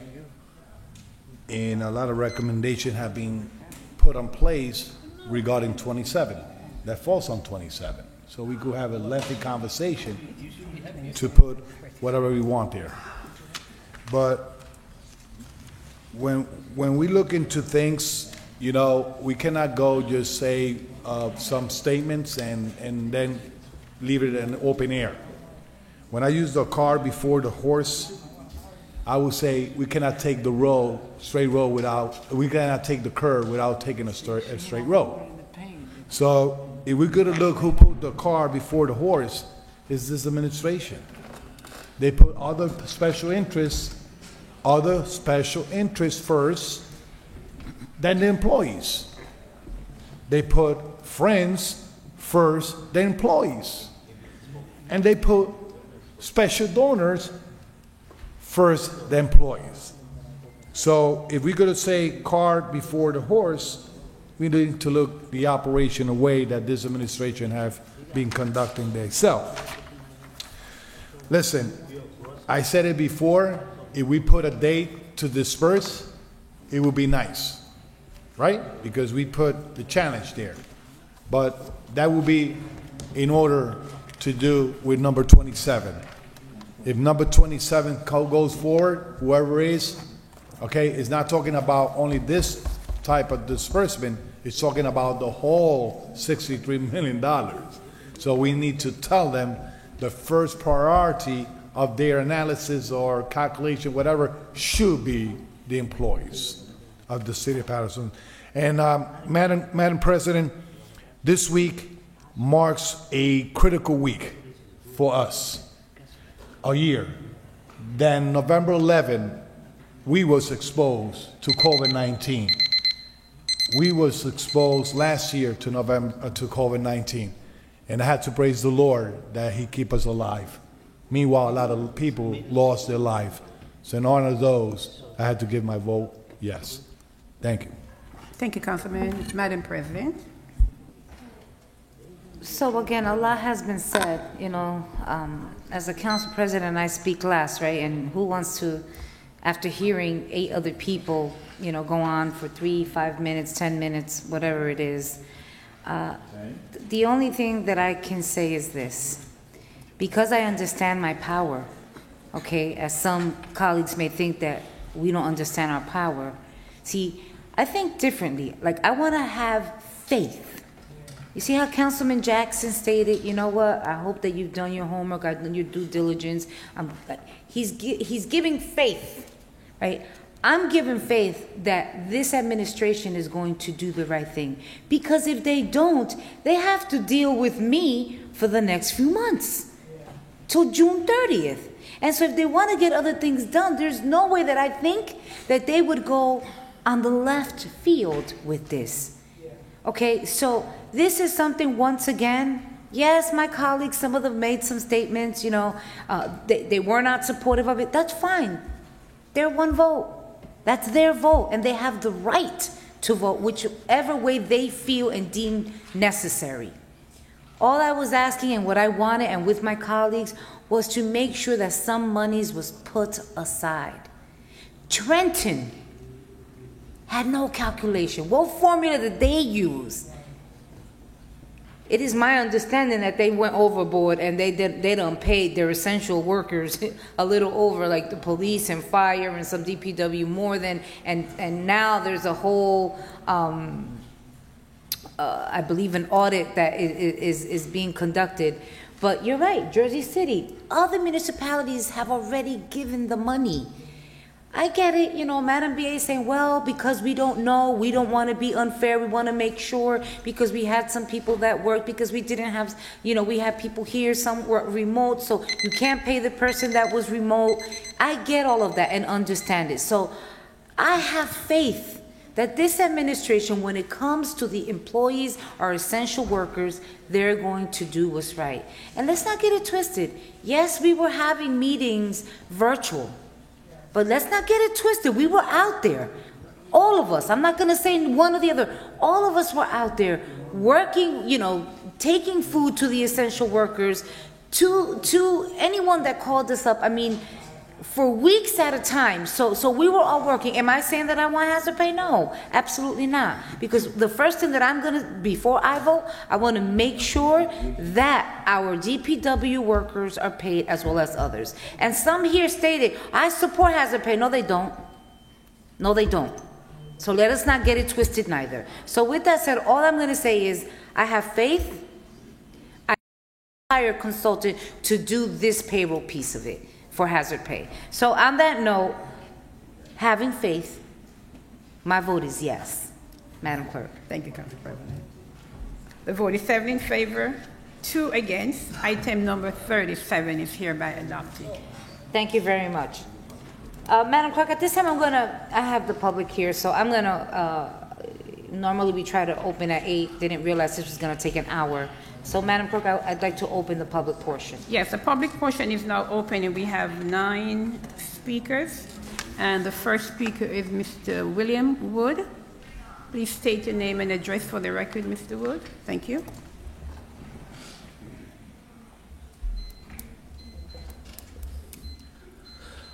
Good evening. My name is William Wood. I'm a resident of Patterson. The first quarter bill was less than $25. This bill is for 2 quarters, the third and fourth quarter of this this year. I received it either the end of October or beginning of November in the mail. Because I am a what they call a disabled U.S. Military veteran. You know, unfortunately, I get a pension from the federal government dispensed through the Department of Veterans Affairs. But the timing of receiving this, I really have one opportunity to pay it when I receive my next pension check on December the 1st, which is the date that it's due. Fortunately, there'll be adequate time, you know, to get it paid during that day. Even though someone I spoke to at the phone number said it's going to be very crowded that day. Anyhow, the point is the original bill for 1 quarter was less than $25. A bill for 1 quarter now is 260. My vision is not the best, but anyhow, it's like $268 and change. Quite a climb up. Now, I understand that the mayor was opposed to this billing procedure or how the prices came up. I don't know all the details. So that means it was a decision made by the city council. I just want the city council to be aware this is the way they intend to govern, and their goal is to have a Patterson full of vacant, deserted. Obviously, it seems like the billing is wrong. There's no way it could be $268 a quarter. Our CFO can Okay. Mr. Wood, if you want to go with our CFO, Mr. Silva, you guys can go look at the bill right now. Next speaker, Madam Clerk. Yes, Mr. President. Next speaker is Mr. Michael Eitel. Mr. Eitel?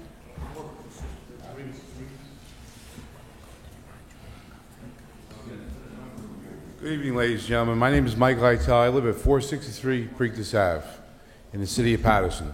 The first thing I'd like to say is that I hope and pray that this administration makes sure, put it in an addendum, make sure that essential workers get paid. Our DPW has to get paid. Our police and fire must get paid. The other thing is that we're creating, the word I'm looking for is we're waiting for a pot of money. What we need to do is we need to also, and I hope and pray in the next year, that we raise the salaries for our DPW, our police, and our fire, because we're losing all of our employees. We're losing police into other towns. They get $5,000, $10,000 more. They go to Bergen County. All we are is a training center for them. DPW workers make less than $30,000 a year, some of them. That's absolutely shameful. When you have people that clean up your city and you call them over and over again, we need to bring them up to par. I see the job postings on there. Some of them are like $15, $16 an hour, and they have to have heavy equipment operator experience. How are we ever going to become a first-class city if we don't pay our employees first class? What we should do is cut the salaries for, and this is not against anybody personally, but we need to cut the salaries of the department heads that are making big dollars, give it to the employees in the city level, on the low level that really deserve it, because they're the ones that run the city on a day-to-day basis. The other thing is that I hope everybody comes out for Veterans Day on Thursday at Hayden Heights. That starts at 10:30, 11 o'clock. It's our turn to honor the vets. After all, they do so much for us. The other thing I want to do is that I hear a rumor, and I'm trying to look into it as best I can to get all my facts, but the Sheriff's Department is absolutely essential. The jail cannot close. Somebody told me a while ago that there was only 20 prisoners in there. There's over 400 people in that jail. So we can't close that jail, ever replace. All those officers can't go into other departments. It's not going to happen. And so we have to make sure that we keep them here. All the problems in the city of Patterson, and we cannot afford to close that jail down. Thank you very much. Next speaker, Ernest Rucker. Council President, I've arranged for 5 minutes. I hope you will honor what Mr. Devlin. I thought you were on a rush to get home. I didn't hear that. I thought you were rushed to get home because you had. No. The date is still waiting. All you right. made me wait an extra hour, so I think I'd wait a little longer. And the $33 million that we just received. Essential workers, this is not brain science. Pay them. Pay them. We don't need a consultant to pay them. Now, as far as the consultant is concerned, if we have here to talk about is all these contracts, hundreds of millions of dollars that we've given to developers to develop brick and mortar. And I can't get one black or brown person hired on the job with your whiteness and hire none of us. Millions of dollars. Councilman Jackson, you was totally right. Lisa Mims, totally right. Even my friend over there is totally right. We can no longer operate the way we're operating. We have no compliance officer. So when we talk about the 20% of employees that's supposed to look like us, we have no one to make sure that's happening. I'm pissed off tonight. Pissed off. You want from us to vote for you coming up in this next election.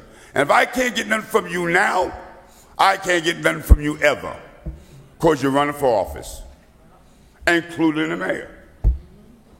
It's time that we stop the BS and act like we got some sense. We're arguing and debating paying people that risk their lives. Are you kidding me? I have a project at the beautiful stadium that they're rebuilding. And I can't get one person that looks like me or you hired. Because the unions have said no. I don't want you passing another project that we don't have in writing and somebody in compliance to make sure that we get our due process as far as hiring is concerned. And if anyone can disagree with me, please. Hundreds of millions of dollars that you have approved, and we're still fighting the fight to get people like us hired? Are you kidding me? You know, when I first came to this council, my mother used to say I was an angry individual. So I tried something different this year. Try to work with the administration, try to work with the council. But my patients are wearing the hell out. And you know me quite well. You know when those patients go, we're at war. So rather than be at war, because after this election is another election for Ward. If you can't help me now, you will never help me. If I can't get it from you before you're reelected, I get nothing. And I love your term. If it ain't on paper, it don't work. We now have to make a decision. The community, as far as who we want to represent us. And I'm telling you guys, if you're not looking at community issues, quality of life, you voted for millions of dollars in brick and mortar. We got buildings going up all over Patterson, but it's the filthiest town. Drug addicts shooting in front of our children, vagrants roaming the streets. And somebody said something to me tonight that I have to say. And the black community. We can't stay quiet about Raheem selling drugs. We cannot stay quiet when the quality of life is being affected based in our own communities. It's time that we start telling the truth. And it's time that we get the truth back from y'all. Because I'm telling you, you'll never see an election like this again if we don't see some producing from this council and this administration. Even the mayor understands he don't want to have less numbers than he came with 4 years ago. No matter who runs.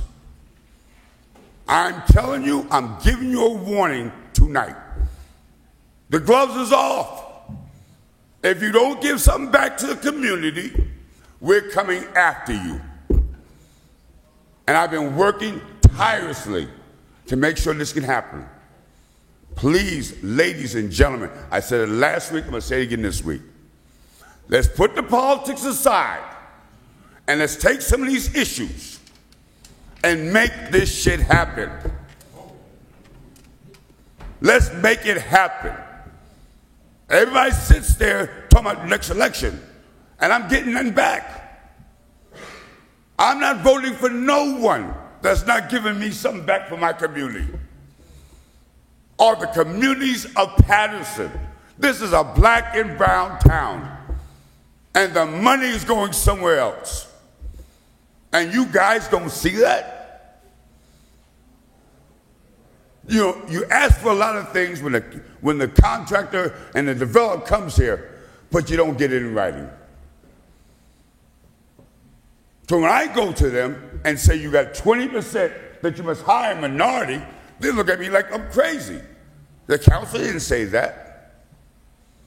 It's time that y'all speak up, act out, and matter of fact, take a page out of my book.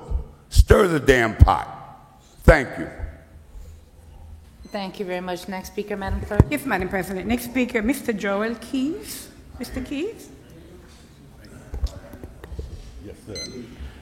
Joel Keys, 29 North 6th Street, Patterson. Bring Democracy to Patterson, Part 3. Dr. Huey P. Newton and Chairman Bobby Seale, the co-founders of the Black Panther Party for Self-Defense, did not believe in God, but they understood that it was important to work with the churches. On that point, Huey Newton affirms, quote, the Black Panthers have never intended to turn black people away from religion. It was especially important to me that I explore the Judeo-Christian concept of God because historically, that concept has had an enormous impact on the lives of black people in America, unquote.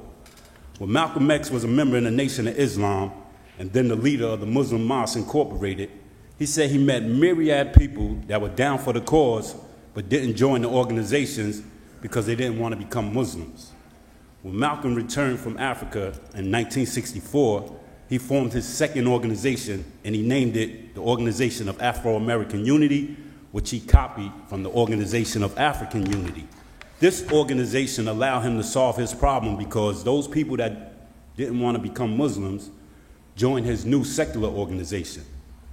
We have 300 houses of worship in the city of Patterson, and we're hopeful we can include them in this movement, similar to what the Panthers and Malcolm X did, to help us organize, because our mission is to organize our people, and these houses of worship have already accomplished that. They're organized. Our goal is to create coalitions among as many of those houses of worship that are willing to participate. And if I can inject some personal information here, in the spirit of what the Panthers did in regards to the Judeo-Christian religion and Malcolm's ingenuity to adapt and overcome obstacles presented by people's unwillingness to convert to religious practice, I'm currently attending new members classes at Calvary Baptist Church under the guise of the Reverend Dr. Randall Moses Lassiter, and that's despite the fact that I am an avowed agnostic. Also, as part of the Souls to the Polls movement led by Dr. Fulmore and Calvary Baptist Church, I voted last Sunday after a 37-year absence. I pointed out these occurrences to emphasize the necessity of being amenable to to compromise. It is instructive for me to reiterate that this movement is not exclusive to African Americans, and here's another example involving Malcolm X to show why it is important that we include every ethnic group that's represented in Patterson. Malcolm X had an encounter with the Algerian ambassador to Ghana, who is an African, but his skin complexion is white. Also, he had just fought in Algeria's successful revolution against France. When Malcolm told him his political, economic, and social philosophy was black nationalism, he asked Malcolm, where did that leave him? As Malcolm reflected on that dialogue, he concluded, quote, I had to do a lot of thinking and reappraising of my definition of black nationalism. That ambassador showed me where I was alienating people who were true revolutionaries dedicated to overturning the system of exploitation, unquote. In this movement to bring democracy to Patterson, we will not alienate no one. Thank you very much. Thank you very much. Next speaker, Madam Clerk? Yes, Madam President. Next speaker, Mr. Elvis Durham. Elvis? Mr. Elvis Durham. I heard somebody say, oh, but it's okay. First class citizens. That's what Patterson became, right? And this is the third largest city in New Jersey. Just go out to the mayor, the administration, and the 3 council at large. When we have problems, when we have issues, it's not only the mayor. Look at the 3 council at large, and I'm talking about the downtown area. Right now, the downtown area need help. But before I get into that, we became a first-class citizen. We need another hospital. The money is coming, right? We need another hospital. We became a first-class citizens, right? Y'all talking, we are about to fix up the national park. We doing all this. Y'all just voted for a new garage. That's great. I'm happy. But we need a hotel. How can people come to a national park to visit all this with no hotel? Who y'all making money for? Y'all making money for Wayne? Because Wayne got the hotels. Y'all giving Wayne our money? Come on, y'all. Y'all wake up. Wake up and do the right thing for Patterson, New Jersey. Okay? Councilwoman? Back into the downtown area. And this go for the council at large, the mayor, and Councilman First Ward Mike Jackson. We got a new supermarket coming. This is something that y'all don't want to talk about. On 174 Main Street, right next to SNA. What are y'all going? Right now, at the end of the day, the mayor's still in that seat, and y'all still council. We got to clean up. We got Burlington Coat Factory coming. Burlington Coat Factory is opening up in March. Me and Mike Jackson, we brought. Okay, but I don't know. I don't really know how everybody else feel about me. I don't really care, but just respect me, and let's build the downtown area. Let's bring money to the downtown area because right now, downtown, we got problems, big problems. God bless you and peace. Have a good night. Next speaker, Madam Clerk? Yes, Madam President. Next speaker, Ms. Charlene White. She left. Next speaker, Madam Clerk? Mr. Luke Skywalker. Next speaker, Madam Clerk? Madam President, I'm not sure who the speaker. It looked like it's Ms. Galishar. She left. Next speaker? There's no other speaker, Can I have a motion to close? So move. Moved by Councilman Mendez. Do I have a second? Second. Second by Councilwoman Mims. Roll call, Madam Clerk, to close the public portion of today's regular meeting. Yes, Madam President. Roll call to close. Thank you, Madam Clerk. I'm going to be extremely brief because one of the gentlemen that spoke about something tonight definitely is resonating with me. Everyone here knows my only purpose for being here is to make sure that there's equitable opportunities throughout our community. That means people who have been disenfranchised for so long have an opportunity to get access to certain things. I talked about it when we approved the item, the stadium, which is close to $100 million project. the gentleman was inaccurate. We do have 3 Patterson residents that have managed to get on that job site as laborers. They are already union, green, yellow, brown. The money needs to stay within the community. If you can't have Patterson residents working there, but I'll say this, from the inception, there has, from my opinion, been enormous amount of racial overtones with this administration. When we talk about the first hire or the creation of a position of chief of staff, and that person was paid, the first hire was paid $90,000, which was then given a $10,000 retro increase, so that person was paid $100,000. The next person who took the position was paid substantially less. That person happened to be an African American, enormous amount less. Same job descriptions, but yet and still, people who happen to grow up in this community and happen to be of color, specifically black, seem to continuously, through this administration, be disenfranchised. So I'm gonna continue to yell it from the rooftops, and I'm wondering why I'm the only one talking about this. When we talk about allocating hundreds of millions of dollars, he's absolutely correct. We have to make sure that these projects, that this revenue that comes into our community stays in our community, and it's not doing that. This administration has taken in the initiative to make sure they continue to pay their select support groups, and that shouldn't be happening. So, Madam Clerk, with that being said, I appreciate you greatly. My vote is yes. Thank you. Councilman Kalik? Yes. Councilman Mendez? We're closing the public portion, sir. Councilman Kalik. Oh, okay. I could use you 2 minutes, Councilman. I love Councilman Shane Kalik. It's quick, but Madam Clerk, thank you. I'll be brief. Just before my vote, let me just address some of the comment that some of the speaker made on the public portion, some of the Patterson residents. I think that, and I would like to start by, one of the speakers, he mentioned about the salary in DPW. That we have to find a way to increase the salary in DPW. Yesterday was a discussion about the amount of money that those drivers that have CDL, those CDS or any other entity, you will make over 40 grand easy with no problem, sometimes part-time. I saw 7 open positions for CDL driver. I make my recommendation to increase the salary to $40,000 starting salary for all CDL drivers in the city of Patterson. And something that really bothers me is that if you look at the administration, like in the office of the mayor, the confidential aid is on this budget 2022 at $71,000. Confidential aid to the mayor, $90,000. Public information office is $71,400. And our DPW driver with CDL, they're making $31,000. Now you could ask yourself why our employee doesn't stay in the city of Patterson. Of course, they're not going to stay. Who's going to stay at $31,000 when you could walk away and get a part-time job and get almost 40 grand?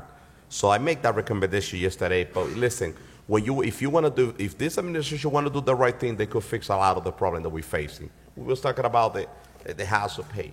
I mean, that's a moral decision that they have to make and get on top of that, and not forcing this governing body to hire a company that they want to hire to pay. It's just about doing the right thing.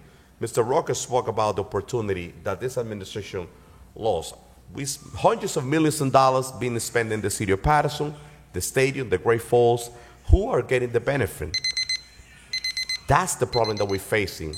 We have people from outside trying to fix the city, and people that live in this city, they have no way and no opportunity of getting in those positions, in those jobs. This administration, they don't even respect the residency required. A lot of the position, I'm not going to say all, I'm not going to get into details on that. Everybody knows we've been talking about this.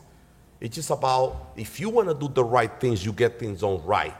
And I disagree with Councilman Jackson at one point that, I know I feel his passion, we agree on a lot of the things, but I see a lot of decisions that this governing body make in good faith to this administration. Let's remind the community, the only thing that we have is our vote. And sometimes the project look good, and we say, you know what, we will give you the support, but we hope that you do the right thing. But when the ball is in their court, They do whatever they want. That's the reality that we're facing. Madam Clerk, my vote is yes. Thank you. Thank you. Councilman Mims? We're closing the public portion. Yes, ma'am. Okay. Thank you to the public for coming out, all 9 of our speakers that were here. Thank you for coming out and sharing your concerns. We'll definitely look into them. Madam Clerk, my vote is yes. Thank you.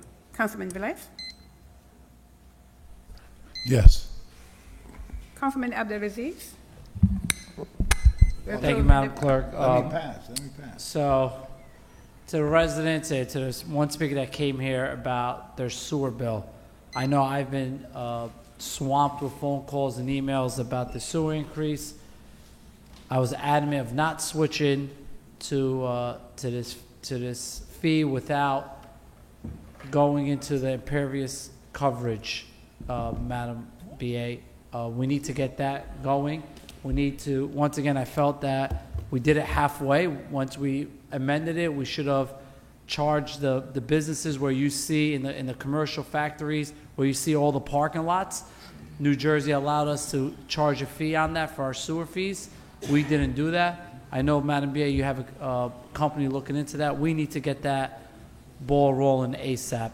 That hopefully we could capture some dollars with that fee that will alleviate the burden on our homeowners and taxpayers. This really crushes senior citizens. The 6th Ward has many empty nesters in their household, and they've seen a drastic increase. So I hope to work with my colleagues to bring that down, because I think this affected many, many people in a way that we didn't mean. I know I voted against it from day one, but I want to try to find a solution. So to the residents that were impacted by this, I'm going to work with the administration.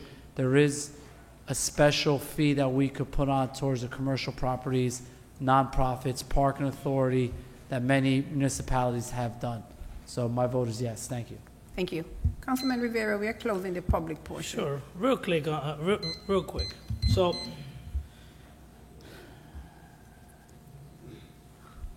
we either have a lot of smart people up here, or I don't understand. We voted.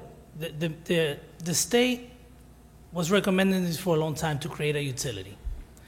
A utility to the homeowners. I said this before, but maybe you were not watching at the time. It's basically to separate the books, right? Sewer, keep it separate from the regular operation of the city. But the main role is it has to be self-sustained. If we spend 18 million, we got to collect 18 million. Now, when we created this utility, everyone here voted yes. I think Mike Jackson was not.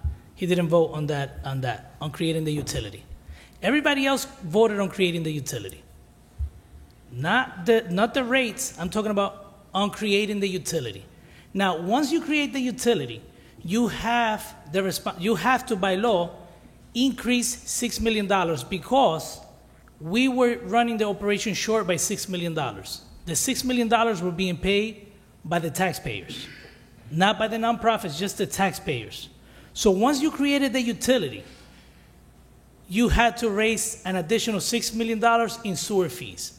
Now, I've never seen an instance where you grab the same sewer payers and you have to increase the bill, or not the bill, the amount that you're collecting by $6 million, but then you see some of their sewer bills go down. Never seen that.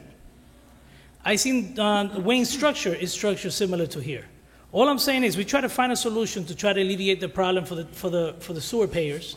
The intent when we did this was to shift the burden from the taxpayers to the nonprofits, because the nonprofits don't pay taxes, but they pay sewer fees. That $6 million should have gone to those mostly to the non-for-profits. We should have seen a tax relief. We should have seen a tax relief as a taxpayer by $6 million. Now that's another story. That's another story. But all I want to say is everybody here voted on it. You could say you didn't vote on the rate, you didn't vote on this, but once you create the utility, we put us in a situation that we needed to raise an additional $6 million. My vote is yes. Thank you. Madam President?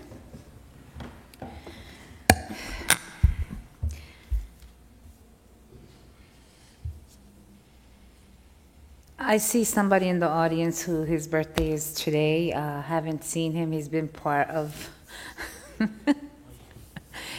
I want to say happy birthday to Wahid. AKA known as Chapone. It's so nice to see you here in the chambers. It's been a while. So happy birthday to you.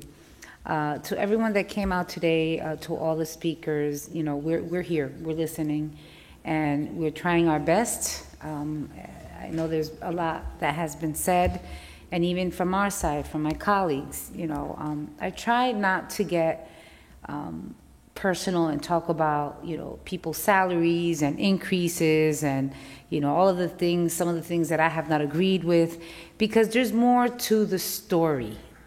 When we start talking about people's salaries and who comes in at what, you know, I'm one that I've been really adamant on some of the increases that have occurred. But with that said, we're going to leave it alone. I always say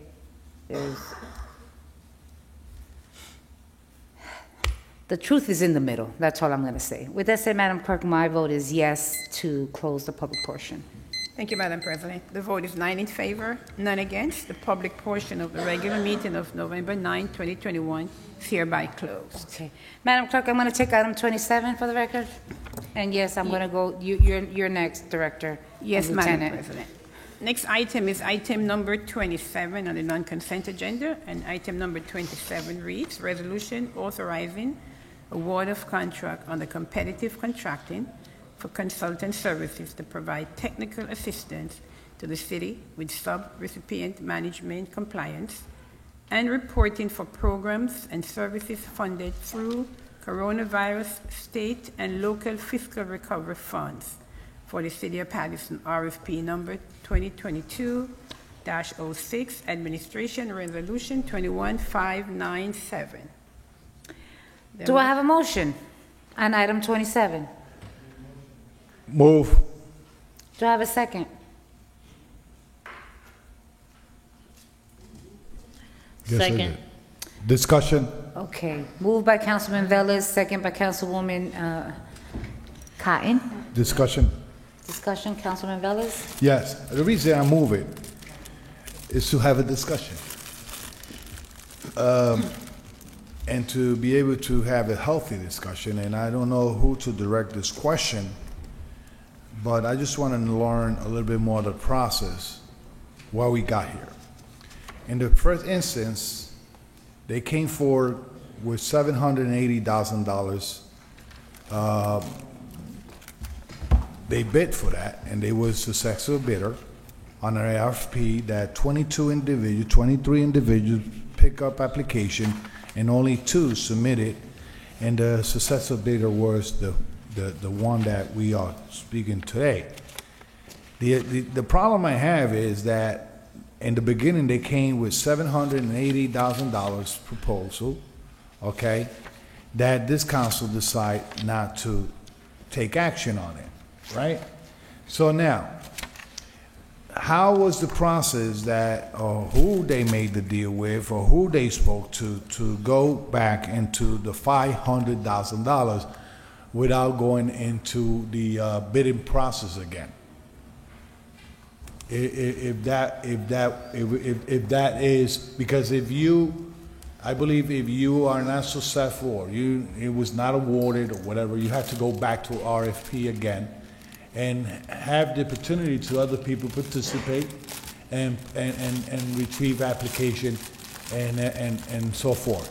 So who made the decision to say, okay, now the council don't want $780,000, but yes, we're gonna lower it to $500,000 without going to a process of RFP again and going to bid again. So Council President? can some, I know Harry Cevallo's not here, Okay, so. but can somebody give me a logical explanation on that? So, Councilman Velez, valid question, all right? I'm just going to remind my colleagues, all right, that this was on workshop and this has been taken off and put back on. So, Madam BA, if you can answer Councilman Velez's questions. Sure. Thank you, Councilman. And to address that issue in particular about the differences between the process. The first process, it was the same bid process for both. We received 2 bids. as was noted in the resolution, there were 23 people who had originally picked up proposals, 2 were submitted. They were submitted in different ways with different proposals. One company's was a flat fee, $1.7 million, all inclusive. It was, you know, think about it in that sense, it was like an all inclusive package.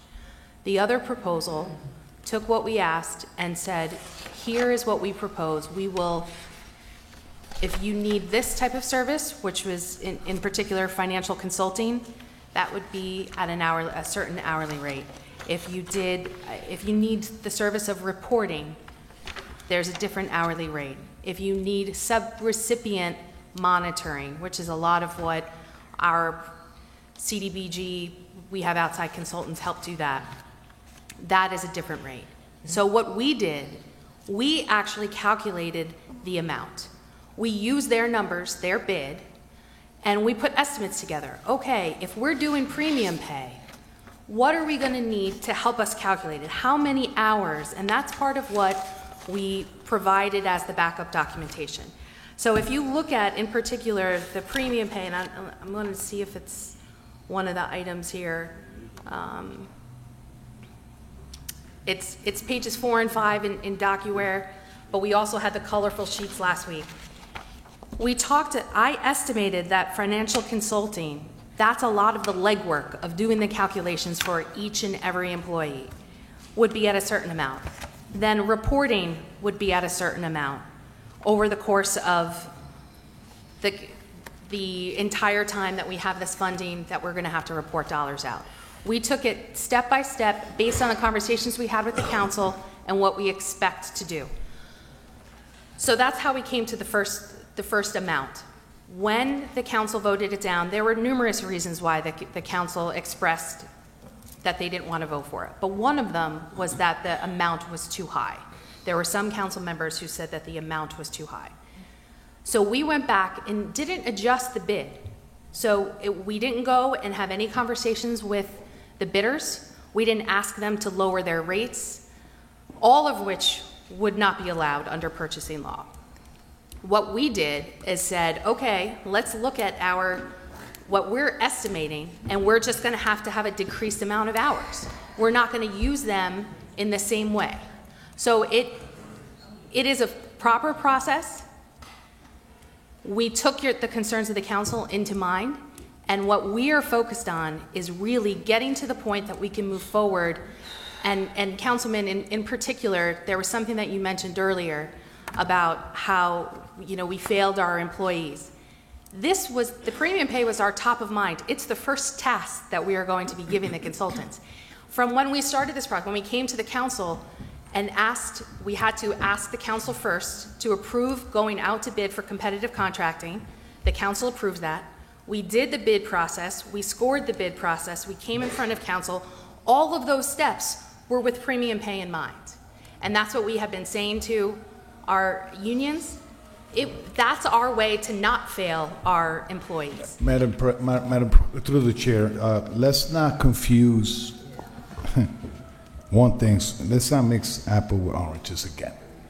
Excuse me, Okay? I couldn't hear. Let's not mix orange with apple again.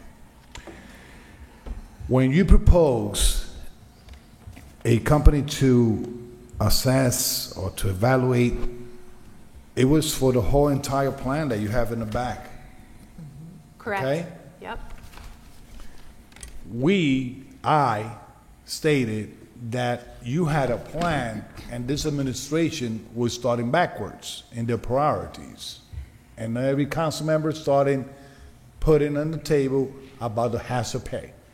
So don't tell me that all the intention of hiring the company was the priority of the administration was the hazard pay. It was a plan. Councilman, It was you're a going to plan. have to start So let's not somewhere. mix. That's what we said. Hold on, One second, hold on. there's no back and forth. There's not going to be a back and forth. That's why I please. don't want to go apple and orange, because I'm asking about the process. We already went through the whole thing about the hazard pay. We have a long discussion about that. I want to concentrate on the process that this administration took. If the council denied the contract and voted down, right, it dies. Automatically Not dies. Hold on, necessarily. No. hold on, please. Councilman. It dies.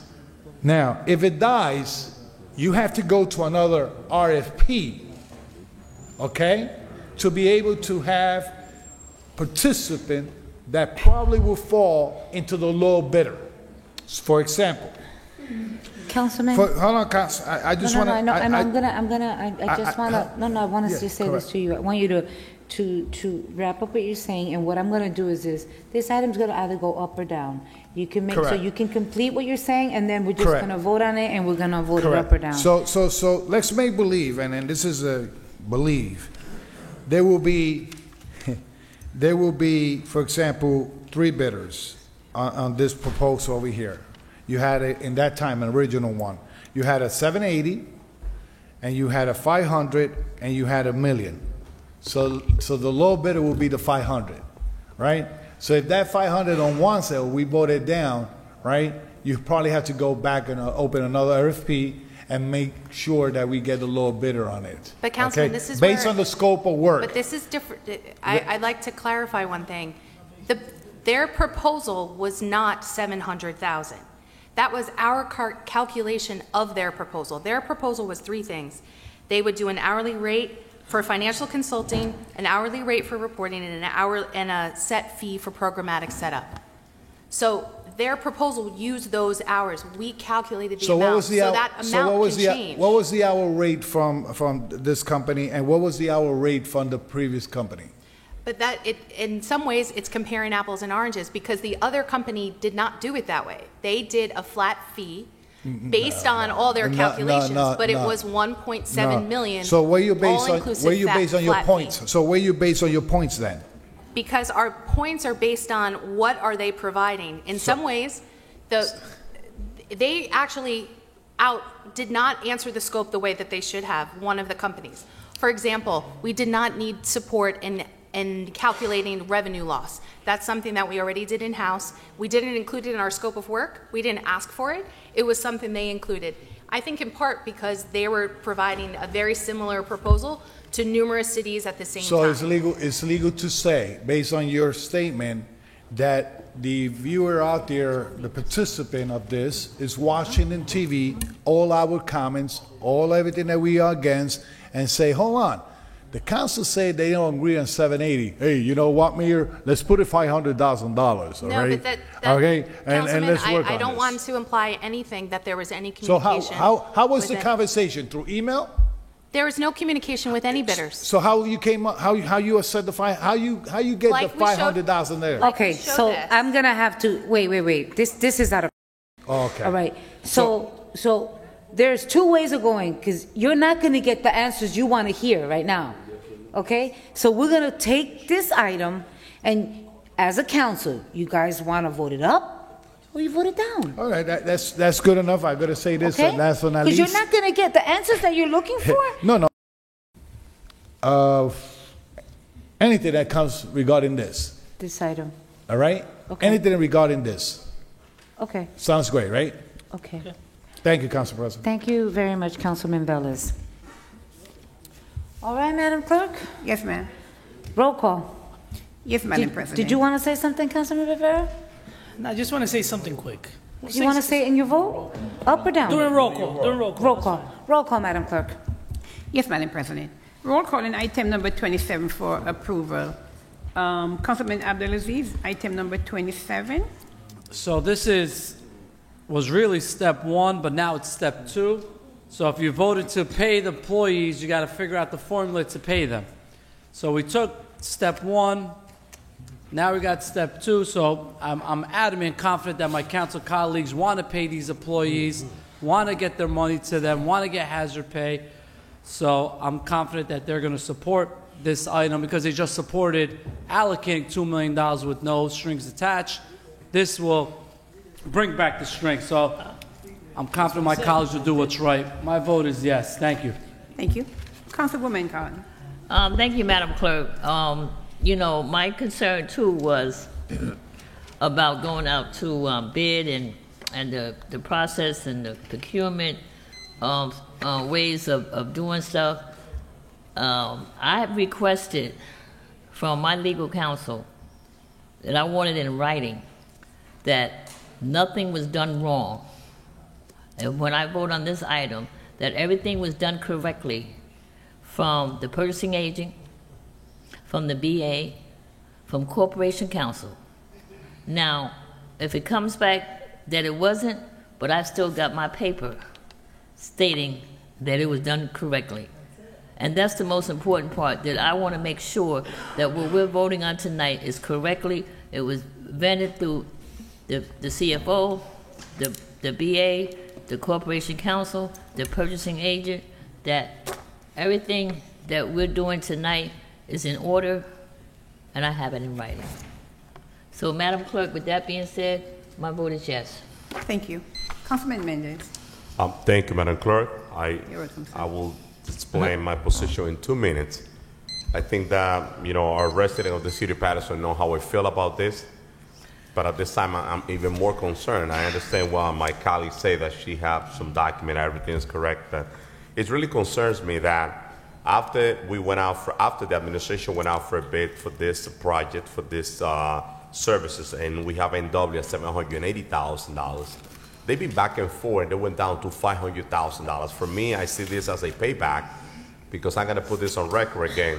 This same company, it was the company that donated $138,000 to a PAC, and that PAC donated $138,000 to the mayor's campaign. There's a conflict of interest right there. There's a conflict of interest right there, right in the middle. In my position, I will do this differently. I will listen to the concern of the council, and I will go back to for a bid. Let's have a conversation. We might need a person to take care some of the area and the report that need to be made in. We might don't need this company, this this financial NW Financial Group to take care of this. But let's go out for a bid. Let's put it back in the market. Let's see what we get.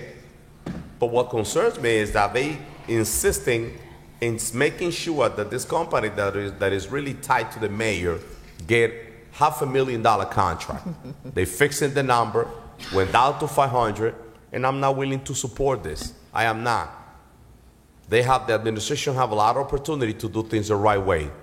How they do things the right way? Let's go out for a bid. Let's do the open process. Let's put the scope of work that the administration really is looking for out there, and let's bring everybody back and present it to the council. This is what we get. We went out for a bid again, the same scope of work, and this is the number. That's how you do things the right way. One of the council members, Shaheen, can make a recommendation. We might need an additional staff to take care of a specific area on the budget. That was never looked out. They just want to give this company $500,000 contract, and I don't agree with that. That money should stay in the city of Patterson. My vote is absolutely no. Thank you. Councilman Mims? So I'm going to pass only because I want to see the document that Councilwoman Cotton said that she has, because I requested that last week in the meeting. I asked for it verbally stated, but I would like to see Corporation Counsel, if you can provide me with that written document, and I'll pass until I get that document before I vote. Council, not from you, from Corporation Counsel, if he could just email it to me, and I can see that before I vote. I just want to make sure that it's in writing, that there are no unethical practices being done. Thank you, Madam Clerk. Councilman Rivera? Let me just point out a few things. So this type of service could be considered a professional contract. So the law actually allows any administration, regardless of price, that's a state law.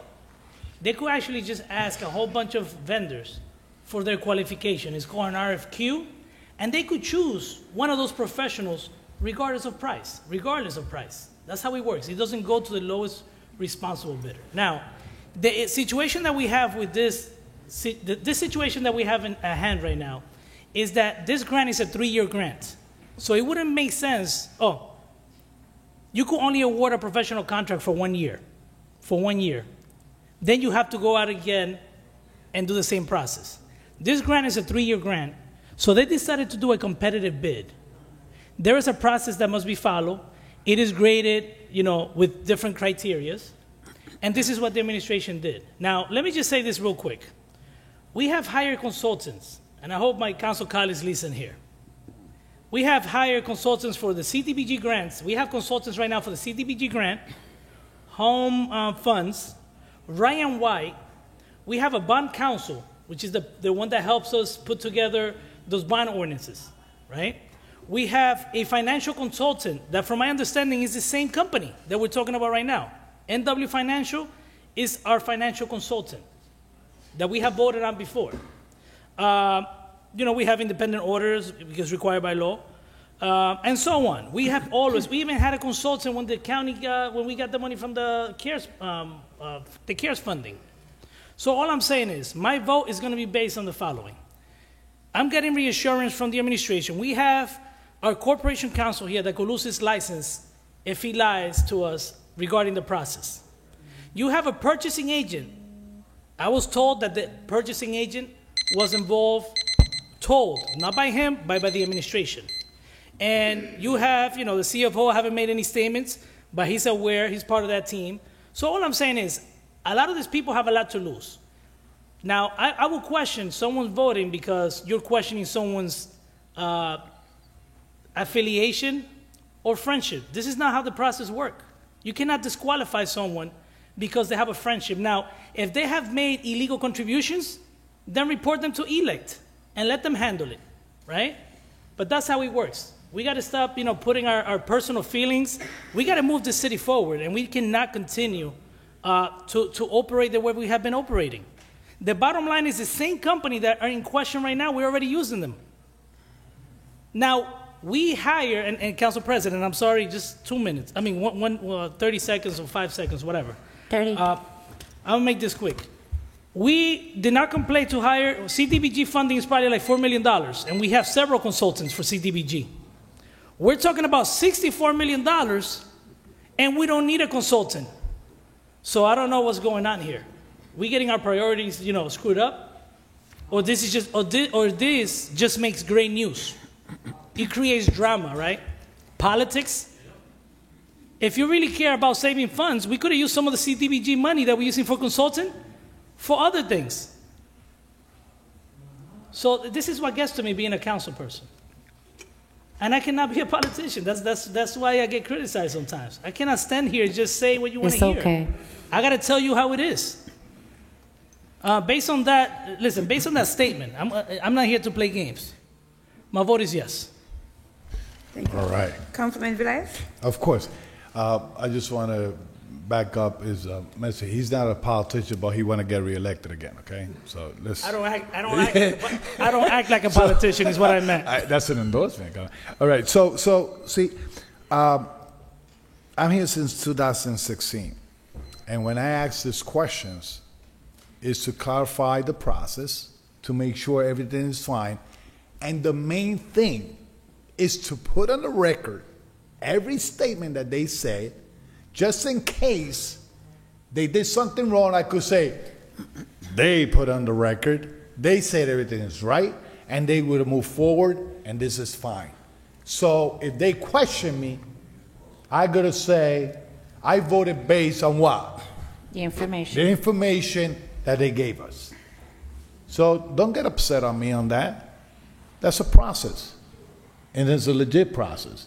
So based on the expertise of the agent, purchasing agent of the city, the statement of my BA of the city, and the legal advice of the corporate counsel, and the ruling of my clerk over here in the next side over here that she does a great job, and the leadership of this council, so I'm going to vote yes. We need to pay those employees. But before I vote yes, because I said yes. Oh, no, hold on. So let me retract my vote. No. So what I want to say is, and I mentioned it before, Madam BA, please, Madam BA, please, and I stated it before, if this company is successful like it's going now, please tell them the main focus first that they need to work is and has to pay for all the employees of the city of Patterson. Please, to dedicate energy, time, and dedication on this, please. And I say please loud and clear. My vote is yes. Thank you. Councilman Mims? Okay, so thank you. Patterson, because last week I requested this information. And let me say this, it's not that we're trying to be politicians. It's about process. There's a process called procurement, which allows us to go out to bid in relation to having people to come do services or work for the city of Patterson. What came before this council, I believe on September the 12th, I don't have from last week, came before us and it was voted down. Within 17 days, it was represented back to the council. My question was, it was reduced from $742,000 down to $500,000. And I asked last week, if that was legal, did we violate the procurement process? And I wanted it stated and I wanted it written. So I want to read to the public because I requested it, but I got it tonight. And it says, as per my conversation with the purchasing agent regarding the consultant contract before you tonight, it is permissible to reduce the not to exceed amount to $500,000.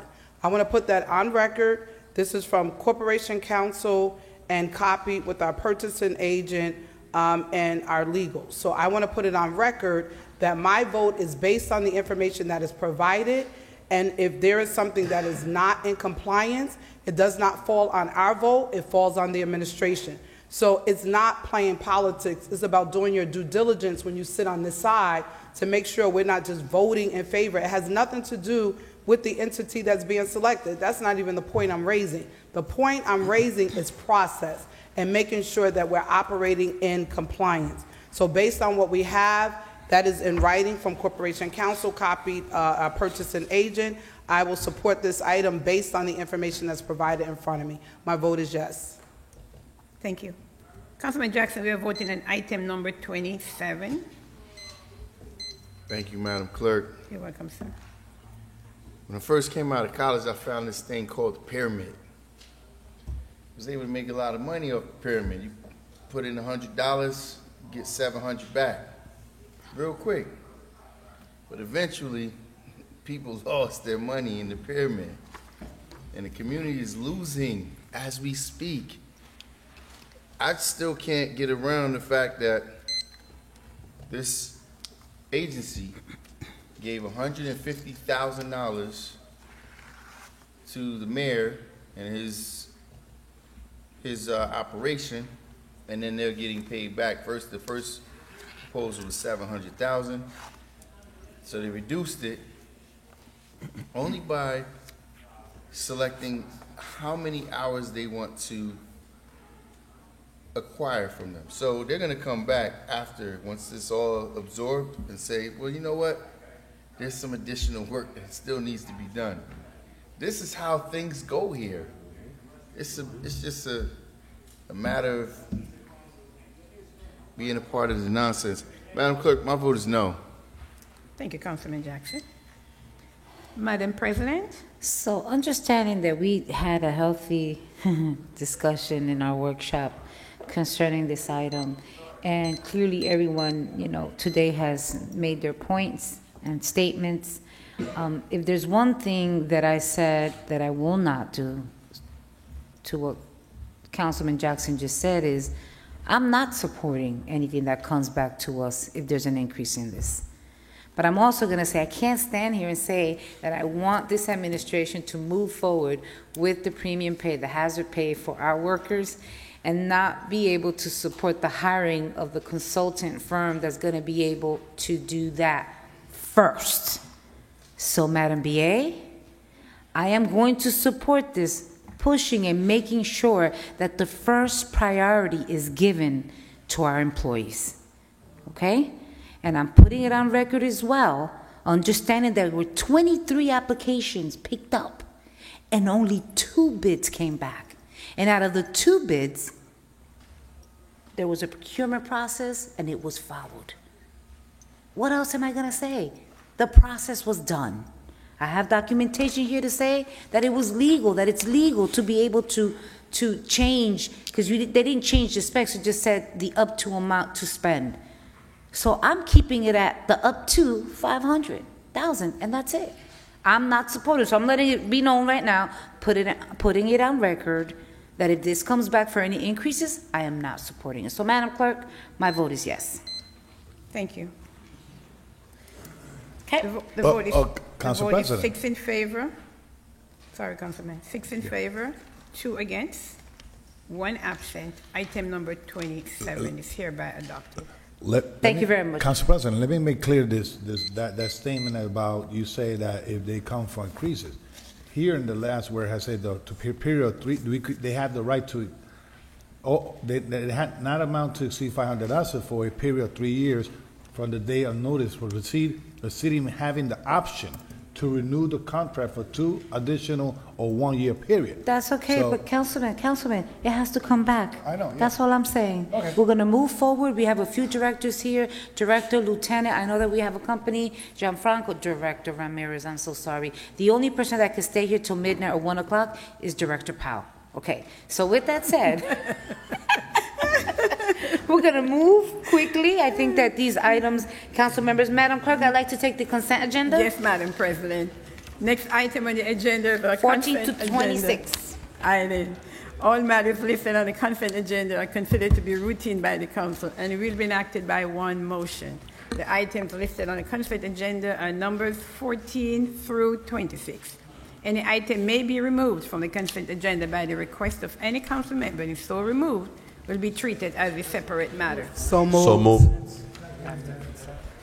Moved by Councilwoman Mims and second by Councilman Mendez. I'm sorry.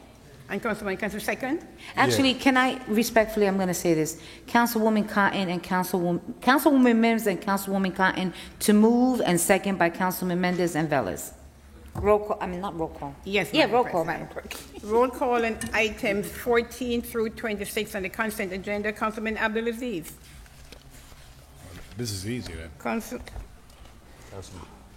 Yes. Councilwoman Khan. Yes. Councilman Jackson. Yes. Councilman Khalid. Yes. Councilman Mendez. Yes. Councilman Mims. Yes. Councilman Velez. Definitely yes. Madam President. Yes. The vote is 8 in favor, 1 absent. Items 14 through 26 on the consent agenda hereby adopted. Thank you very much. Madam Clerk, we only have one, no, actually, let's do item number 6, first reading. Number 6. Yes. First reading? Next item is our first reading ordinances, item number 6. And item number 6, for first reading, no public hearing is required. An ordinance authorizing conveyance of the city park lands known as Overlook Park, Block 4601, Lots 1.01, 1.02, and 2 in the Great Falls Historic District to the National Park Service as required by the 2011 agreement creating the National Park Economic Development. So moved. Second. Moved by Councilman Mendez and second by Councilman Abdulaziz and Councilwoman Mims and Velez. Roll call, Madam Clerk, on item number 6 for first reading. Roll call on item number 6 for first reading. Councilman Abdulaziz. Pass. Councilwoman Khan. Yes. Councilman Jackson. Yes. Councilman Khalid. Yes. Councilman Mendez. We have a very extensive discussion at the Economic Development Committee with the Director and Gianfranco, and my vote is yes, Madam Clerk. Councilman Mims. So I want to put it on the record. We had a bicentennial celebration at the Great Falls, but I just want to give credit where credit is due to former Mayor Jeff Jones and the great work that he did in his committee and getting this to where, from the initiation of this process. So every time this is mentioned, we have to make sure that that is mentioned as well. So kudos to former Mayor Jeff Jones and that committee with Congressman Pasquale that got this from the ball rolling from the very beginning. My vote is yes. Councilman Velez. Great. This first reading? Yes. I just want to request for the workshop, the agreement from 2011. My vote is yes. Councilman Abdulaziz. So this is something I'm going to support. This is something that we should be doing with many of our parks. I see that the council, very similar how we want to try to have agreements with our county parks and how we give them owners conveying the land to our county. I'm glad that this council unanimously supports transferring the land to the national park. It's still going to be a park. right? And this is more, we need more ordinances and more agreements like this that we could utilize our federal partners, our county partners. So I look forward to having that discussion one day when we could enter our other parks into the county park system. So I commend this council for unanimous support on transferring this and utilizing other partners in our park system. My vote is yes. Thank you. Madam President. My vote is yes. No? Been calling me. I just sent you a picture. Your truck on Florida Ave is also moved. They've given me locations throughout the city, all the wards where they've been taking these trucks from. But realize, being a tower for the state police prior to becoming a police officer and working for his grandfather, I believe, I didn't even know that. What happens is when you tow a heavy-duty wrecker, and I'm not trying to take their experience, what happens is you have to break into the vehicle because you got to tie the steering wheel so that if you're lifting it from the rear, that's if a trailer's not on it. If a trailer's on it, they got to break into the vehicle, make sure they put the transmission, and they have to take all the bolts out of the 4 axles, pull the axles out so that the transmission doesn't spin. So it's an hour-and-a-half process. Can you imagine how long? And I can't leave them there alone. I have to put a police officer there. So now I take that away from the residents. So they've done 25 trucks this week. I think that's pretty good. And I'll be honest with you, are we going to have these problems? I also put signboards up in your ward that said, if you park with your truck, it's going to be towed. So we've put not only the signboards up, we've ticketed, and we've towed. So, I mean, look, will we get there? Maybe if they get more trucks. I don't know. We'll have to look as we move forward. This is a big city, and we have a lot of trucks that are in it, but it's a long process. And I can't take police officers away from domestic violence and other calls for service and noise and all the other things we're doing. We're just towing. And Director, I know you guys are working hard, and I'm going to. And we are working hard, Al, because I've been up with you 3 o'clock in the morning. Roll call. But, you know. Okay. So and this is where my frustrations come, Director. It's not to the police, and I just want to know the capacity that this company could They've been do doing this. a good job. When you represent a ward that borders another large city of 100,000 people, and they share the same blocks, and they don't see it happening across the street, I have to answer those questions. I understand that. So my residents are not going to, when they look at Vernon Avenue and there's 17 trucks on Vernon Ave or 10 trucks on Vernon Ave, when you cross Crooks Ave, Clifton doesn't have it. So I understand you're going to pull them off. My residents are waiting 6.5 hours for a loud music call anyway. At this point, they don't mind the wait.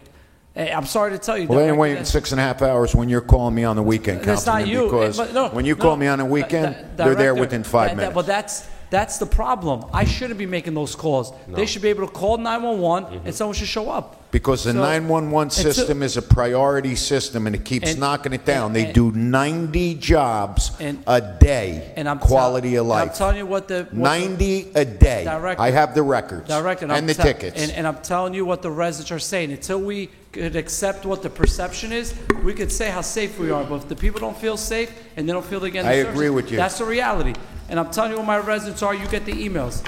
All I'm saying is with this tow company is we have a truck issue after 9 o'clock.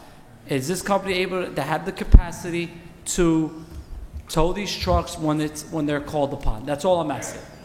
Thank you. Thank you. Madam President, just a quick question. Hold on. Councilwoman Cotton and then Councilman Mendez. I just, I understand what my councilman next to me is saying, and I guess I've been just doing diligent with mine, because what I find what these trucks do is that they park cars that you can't even tow it, because the cars are so close to the truck that the truck can't get the hook up underneath the tractor to pull it. So sometimes they be slick, and then sometimes they forget what they're supposed to be doing, and they forget to put the car there to try to block the truck in. But that's what they're doing. Sure. They're blocking the truck in. And so you know. They winch them out. We winch them out when they, a lot of times you get, like, when we leave just a trailer and they'll park a car underneath. Right. We send a load wrecker over, pulls the car out from underneath, then we can hook up the trailer and take it away.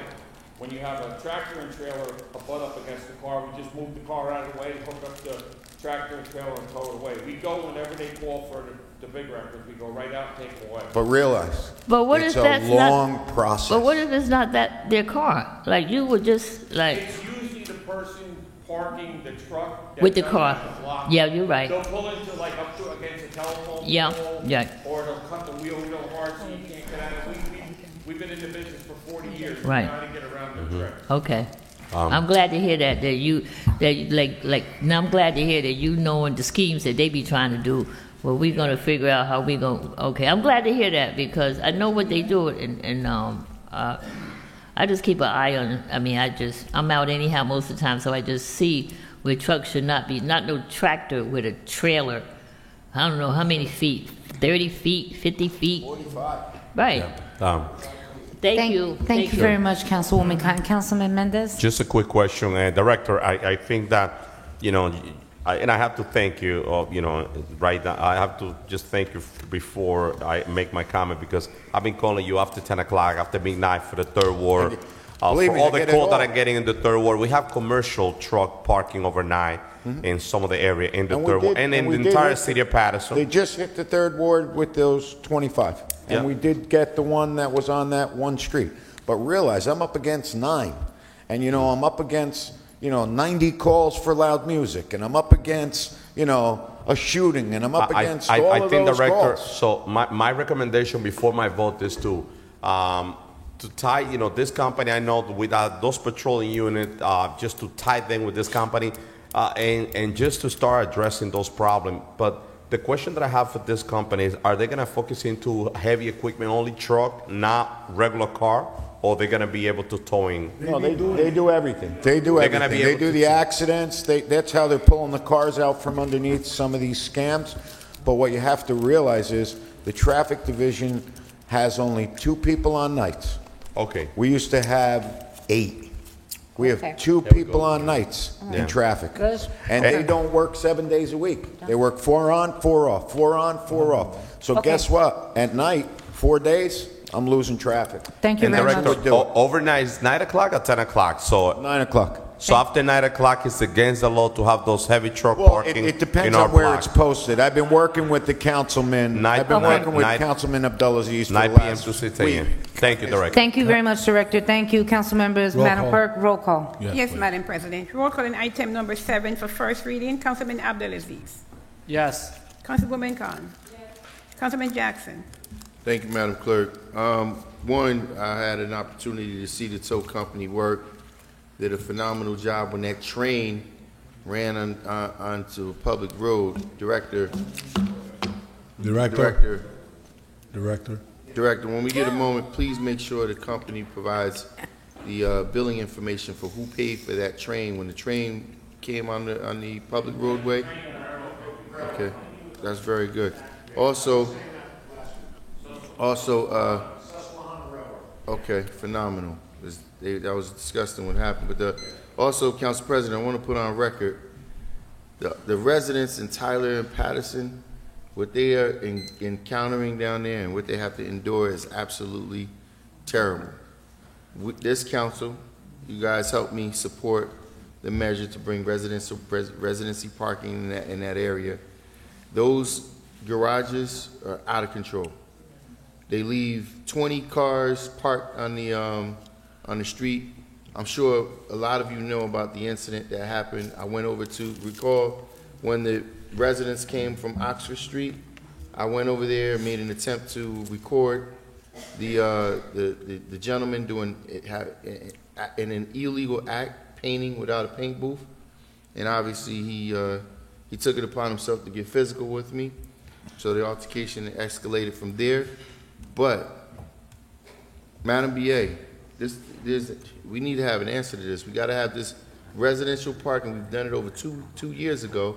They still have not implemented it. The residents are going through a great deal. We have a more than competent tow company. Let's get those vehicles towed, put the residency parking policy in place and get it in action. With that being said, Madam Clerk, I appreciate you. My vote is yes. Thank you. Councilman Khalid?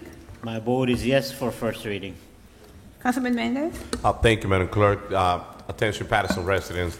This information is very important. We don't want to hurt those truck drivers that, are into that business. But listen, 9 o'clock p.m. to 6 a.m., you're not allowed to park those commercial trucks in our streets. Please keep that into consideration. Get a yard, because we have this company that they're going to take action. I've been getting so many calls from a lot of my constituents that they have those huge commercial trucks taking parking away from our residents in the city of Patterson, and it's not fair. In some cases, in the legal area, blocking driveways, so they have to stop. So I'm looking forward to see this new company taking action and enforcing the law. And if you see one of those commercial trucks, call, report it. You could reach out to me, and I will make sure that the director get the information. He do pick up the call, doesn't matter the time. So, Madam Clerk, my vote is yes. Thank you.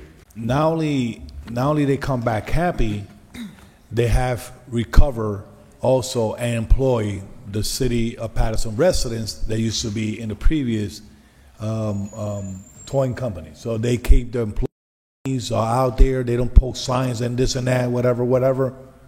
They are compassionate, and they know how to work with the public out there. So I could testify on that. So this is the first reading. Hopefully they could continue having business with us and making sure that they stay in Patterson. My vote is yes. Thank you. Madam President? My vote is yes. Thank you. The vote is 8 in favor, 1 absent. Item number 7 is hereby adopted on first reading. Second reading will be held at the next regular meeting and a public hearing on December 14, 2021. Thank you very much. Madam Clerk? I'm sorry, Madam President, if I may. There's an item on the agenda. So council members, stay put, please. But Madam Clerk, Lieutenant, I know you've been waiting, and I know that this item, there was some questions, but I don't think there's going to be any at all. Madam Clerk, can you please read into the record item 34 for approval? 34? Sure. Yes. Wait. Yes, 34. Yeah. Next item is item number 34. Item number 34 reads, Resolution authorizing payment to Positive Promotions for miscellaneous items purchased for the police department. Police Resolution 21604. So move. Second. Moved by Councilman Velez and second by Councilwoman. Yes. Councilman Mims? Yes. Councilman Velez? Lieutenant Easton, keep on doing a great job with our youth and whatever you're doing out there. We should give you a round of applause, ladies and gentlemen. My vote is yes. Madam President? Lieutenant, I really appreciate all that you do. Understood why this item is before us. Madam Clerk, I already voted. Yes, but I didn't announce the vote, Council President, so he's authorized to vote. Thank you. It's item number 34. Can I borrow your handcuff and tie him in the chair there? Good night. The vote is... Good night. Go ahead, Madam Clerk. The vote is... The vote is 7 in favor, 2 absent. We need to bring it back. Okay, there were various council members here who indicated that it should not just be the field, but also the lighting. So it's going to come back to us with everything, all right? So item 35 has been removed.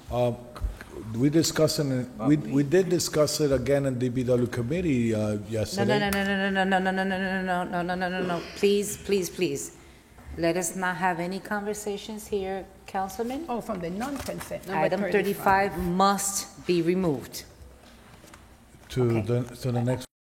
I am not giving you a date just yet till we get all the quotes and all the specs and everything. Then I'd say sometime in December, maybe. Okay, sorry, Madam President. Okay.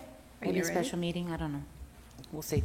Well, Council President, just a question. And last in the workshop, it was mentioned in the workshop. Yeah, it was mentioned that it was a deadline, November before something. Councilman, I'll talk to you. We'll take a break and I'll talk to you. Okay. Item number 32 required that 6 affirmative votes. Item number 32 read Resolution authorizing budget transfers for calendar year 2021. Finance Resolution 21602. So moved. Second.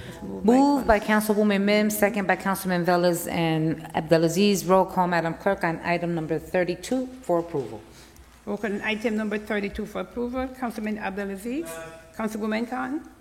Councilman Jackson.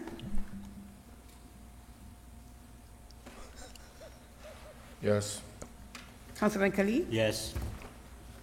Councilwoman Mims. Yes. Councilman Velez. Yes. Madam President. Yes. The vote is 7 in favor, 2 absent. Item number 32 is hereby adopted. Thank you very much. Madam Clerk, item 30. Next item is item number 30. Madam Clerk, I need to recuse myself from this item. From number 30? Yes. Okay, thank you. An offer to purchase a tax lien assignment for Block 115, Lot 1, whose street address is 6-34 Pierce Street. Finance Resolution 21-600. So move. Oh, sorry, second. Moved by Councilman Jackson and second by Velez. I'm sorry, Councilwoman Cotton and Velez? Yeah.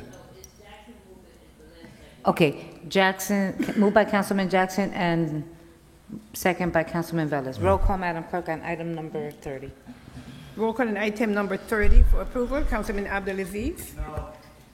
Councilwoman Khan. Councilman Jackson. Yes.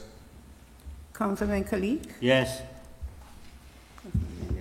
Let the record reflect that Councilwoman Mims had recused herself from item number 30. Councilman Velez. All the process have been done since August 17, 2021. I guess this is a fair process, and I'm supporting it all the way. My vote is yes. Thank you. Madam President. My vote is yes. The vote is 5 in favor, 1 against, 2 absent. Let the record reflect that Councilwoman Mims had recused herself from item number 30. Therefore, item number 30 is hereby adopted. Thank you very much. Madam Clerk, item 31. Next item is item number 31. Item number 31 reads resolution addressing renewal of a entertainment/show license for Besco Cuba LLC, trading as Paradise Nightclub located at 21 West Broadway, First Ward. Finance Resolution 21-601. So move. Moved by Councilman Velez and second by Councilwoman Mims. Roll call, Madam Clerk, on item 31 for approval. Roll call on item number 31 for approval. Councilman Abdelaziz. Councilwoman Cotton. Councilman Jackson. Yes. Councilman Khalid. Yes. Councilman Mims. Yes. Councilman Velez. I just want to remind everyone, especially this license, if you don't behave, they're gonna have one of these in front of your door. That's what they say. My vote is yes. Madam President. Yes. The vote is 7 in favor, 2 absent. Item number 31 is hereby adopted. Madam Clerk, item 36. Next item is item number 36, and item number 36 reads resolution authorizing the award of contract to Doing It Right Technologies, LLC for emergency snow plowing, salt spreading, and removal throughout the city of Patterson. Bid number 22.09, Department of Public Works, Resolution 21-606. So move. Second. Moved by Councilman Velez, second by Councilwoman Mims. Roll call, Madam Clerk, on item 36 for approval. Roll call on item number 36 for approval. Councilman Abdelaziz. I stated in workshop, we also need something similar for this, for emergencies, not these big machinery. We also need regular plows that would assist our DPW during emergencies. So I'm going to support this, but I hope to see another contract for emergency use for regular plowing in each of the wards in the city. My vote is yes. Councilwoman Cotton. Thank you, Madam Clerk. I want to say to our director, Director Rodriguez, I know we're putting in for help for emergency snowplow, but I know how it could be being married to a director of DPW back in the 80s, and we had horrible snowstorms. You know, I think we were stuck in the house for weeks at a time, seemed like it to me, but I know that you're gonna be doing everything you can possibly to get what we all are asking for, so. And I hate, you always the last one here at night. I don't know why. Yeah, but Madam Clerk, my vote is yes. Thank you. Councilman Jackson? Yes. Councilman Kalik? Yes. Councilman Mims? If this is going to help make sure the streets are cleaned for the winter, then I definitely have to support it. My vote is yes. Councilman Velez? You know, fighting with Mother Nature is not easy, though. And let me tell you something, it's not easy. Weather prediction is 6 inches, and they turn around and count 24. So, you know, at least they have the tools, and they have been approved a lot of equipment to get ready for the storm and any storm. One thing I always recommend that somehow, some aspect. See, I was raised in the Bronx, so in the Bronx they do parking alternative, and they look for lots to pull cars. Well, they clean the streets, so I guess parking authority always being cooperating in that. So my vote is yes on that. Thank you. Madam President? Yes. The vote is 7 in favor, 2 absent. Item number 36 is hereby adopted. Madam Clerk, item 33. Backwards. Next item is item number 33. Item number 33, resolution certifying that all members of the City Council of the City of Patterson have personally reviewed, at the minimum, the required sections of the 2020 fiscal year audit, Finance Resolution 21603. So move. Moved by Councilman Velez. Do I have a second? Second by Councilwoman Mims. Question, Council President. Discussion, Councilman Velez. Sorry, discussion. Madam BA, through the chair, Madam BA, there was an announcement about, I don't know, Javier? I'm sorry, we need the CFO for this? Actually, yes and no. But if you could answer, hey, good. If you need him, then you call him in. Okay. And when I see the word audit, I know that there was an audit performed and it completed to the police department. When we going to receive that audit and the results of that audit? Actually, I can turn this over to Corporation Counsel because he's been communicating Correct. with them most recently. Corporation Counsel. Thank you, Council President. Yes, the audit is in its final stages, Councilman Velez, and we expect to have that finalized shortly. We will be working with those auditors as well so they can come and present directly to the council. That's the goal. So it's in the finishing stages, and we hope to have it finalized soon. Thank you, Council. Thank you, Council. Roll call, Madam Clerk, on item 33. Yes, Madam President. Roll call on item number 33 for approval. Councilman Abdelaziz? Councilwoman Khan? Councilman Jackson? Yes. Councilman Khalid? Yes. Councilman Mims? Yes. Councilman Velez? Yes. Madam President? Yes. The vote is 7 in favor, 2 absent. Item number 33 is hereby adopted. Thank you very much. Madam Clerk, let's continue with the first reading ordinances. First reading? Right, so we did number 6, we did number 7, 8, 9, 10, 11, 12. We can take these all together. These are all establishing handicap parking spaces. Am I correct, Corporation Counsel? I know that when there's a public hearing, but on a first reading, they're all establishing handicap. It's just that there's so many, so they were done in Corporation Counsel. Thank you, Council President. If I may just get a moment to confer with our clerk. Okay. Thank you.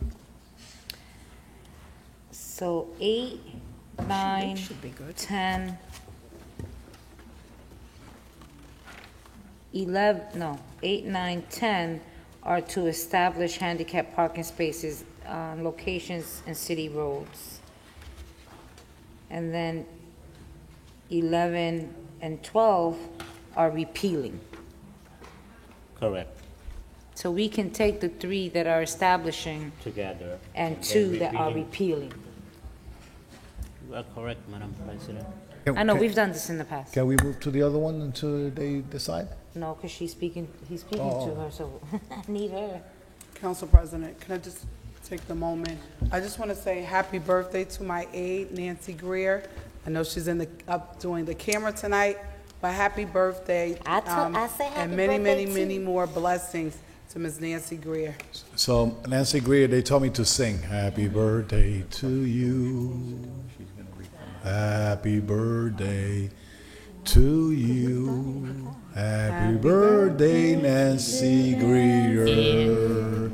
Happy birthday to you. Yay! Happy birthday, Nancy Greer, once again. All right, Madam Clerk. Okay, Madam President. Yes, Madam President. At this time, these are first reading. No public hearing is required. Item number 8, 9, and 10. These three they're all establishing handicap. So item number 8, ordinance establishing handicap parking spaces at various locations on city roads.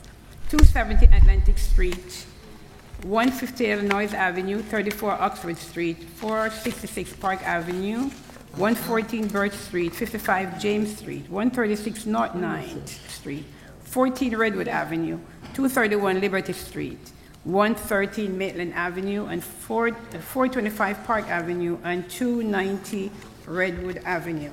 Department of Public Works. And that's, Councilman, I have to read two more. That's sorry. number 8. Item number 9, for first reading, no public hearing is required.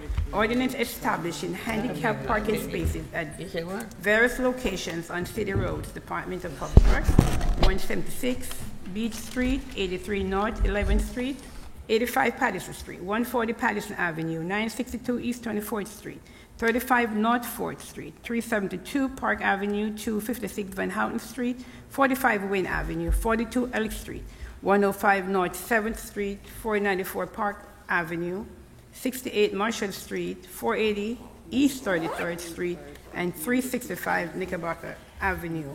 Item number 10, the first reading, ordinance establishing handicap parking spaces at various locations on city roads. Department of Public Works, 282 East 21st Street, 753 East 25th Street, 163 20th Avenue, 267 East 22nd Street, 367 East 30th Street, 351 20th Avenue, 371 East 24th Street, and 275 12th Avenue. May I have a motion? Move. Moved by Councilman Velez. Do I have a second? Who was the second? I was second first. Second, Councilwoman Mims. And Jackson. Roll call, Madam Clerk, on items 8, 9, and 10 for approval, on first reading. Councilwoman Cotton. Councilman Jackson. Yes. Councilman Kalik. Yes. Councilman Mims. Yes. Councilman Velez. Yes. Madam President. Yes. The vote is 6 in favor, 3 absent. Items 8, 9, and 10 is hereby adopted on first reading.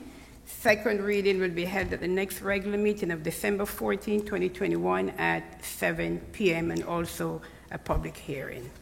Thank you very much, Madam Clerk. Can you read 11 and 12 since they're all repealing handicap parking Yes, ma'am. spaces? Next item is for first reading, no public hearing is required, and these are items 11 and 12. And item 11 reads, ordinance repealing establishment of handicap parking spaces at various locations.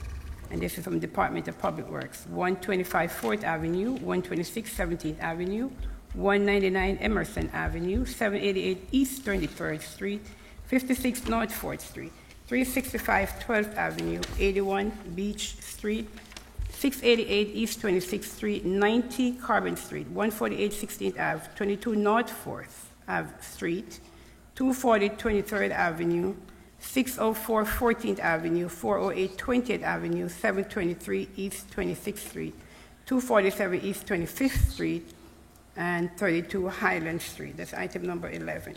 Number 12 for first reading, ordinance repealing establishment of handicap parking spaces at various locations.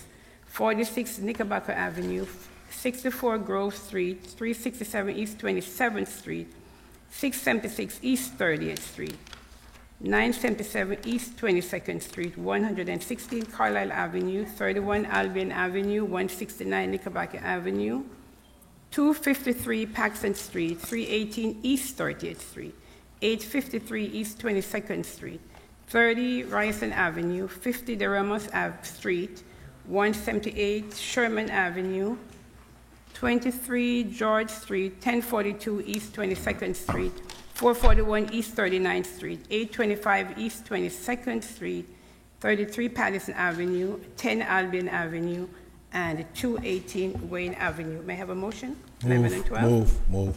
Second. Moved by Councilman Velez, second by Councilwoman Mims. Roll call, Madam Clerk, on items 11 and 12 for approval. First reading approval. Yes, roll call on item number 11 and 12 for first reading. Councilwoman Khan. Councilman Jackson. Yes. Councilman Khalid. Yes. Councilman Mims. Yes. Councilman Velez. Want to remind the residents, the reason we have repealing is because a lot of people is not renewing their handicap permits or space. If you noted that your sign is out, it's because you didn't renew your parking space, or your handicap spot, or your handicap destination space. And the reason I'm saying this is because DPW is overwhelmed with a lot of jobs, a lot of work with this. If they go and they remove a sign, then you're gonna say, "Where's my sign?" They had to go back out, but you had to pay your fee for that. That comes annually. Do not ignore those letters. So, making sure that DPW don't work double. My vote is yes. Madam President. Yes. The vote is 6 in favor, 3 absent. Items 11 and 12 is hereby adopted in first reading. Second reading and a public hearing will be held at the next regular meeting, December 14, 2021 at 7 p.m. Thank you very much, Madam Clerk. Item 13. Next item is item number 13. What is number 13? Hold 1 second, Council President. I just had 13. Council members, we have 5 more left on second reading, so I'll have to open a public hearing and close. I think we could do this quickly. I know. I just want you to know there's 5 left for second reading. Hold on, Council President, 1 second.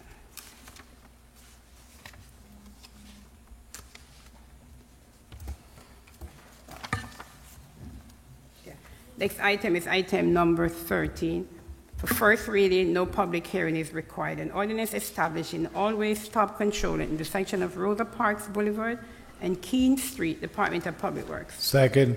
Second. Moved by Councilwoman Cotton, second by Councilman Velez and Mims. Roll call, Madam Clerk, on item 13 on first reading. Roll call on item number 13 for first reading, no public hearing is required. An ordinance establishing always stop control in the intersection of Rosa Parks and Keene Street. Councilwoman Cotton. Thank you, Madam Clerk. I just want to say to my DPW committee, thank you for putting this on for first reading. Rosa Parks and Keene Street, where you have that narrow street and then you get a wide street, and they're just like flying through there. So thank you for those in that area there. Keene Street, Franklin Street, Warren Street, Putman Street. We need this 4-way stop there. Thank you, my council colleagues. Madam Clerk, my vote is yes. Thank you. Councilman Jackson? Yes. Councilman Khalid? Yes. Councilman Mims? Yes. Councilman Velez? One thing I could say, Madam Ruby Cotton, that this committee, the whole entire committee, takes seriously safety and traffic, so it's not going to get ignored. Yeah. My vote is yes. Madam President? Yes. The vote is 6 in favor, 3 absent. Item number 13 is hereby adopted in first reading. Second reading and public hearing will be held at the next regular meeting, December 14, 2021 at 7 p.m. Okay, thank you very much. So, council members, as I stated, we have the second reading ordinances. There are 5, so after each move and second, I'll open and close the public hearing. So, Madam Clerk, item number 1 for second reading. Yes, Madam President. Next item is the second reading ordinance. Item number 1, public hearing is required. Ordinance banning cannabis use in public places, amending and supplementing Patterson Code, Chapter 113, Article 2, entitled Consumption in Public. Police Ordinance 21052, and this is sponsored by Councilman Velez. So move.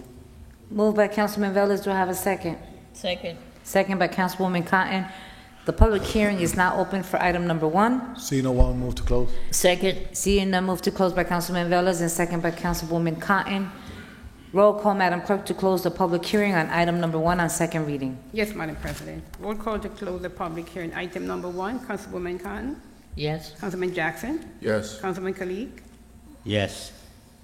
Councilman Mims. Yes. Councilman Velez. Yes. Madam President. Yes. The vote is 6 in favor, 3 absent. Public hearing is now closed in item number 1. Thank you very much, Madam Clerk. Roll call on item number 1 for second reading approval. Yes, Madam President. Roll call on item number 1 for second reading. Councilwoman Cotton. Thank you, Madam Clerk. This is a cannabis about smoking in public.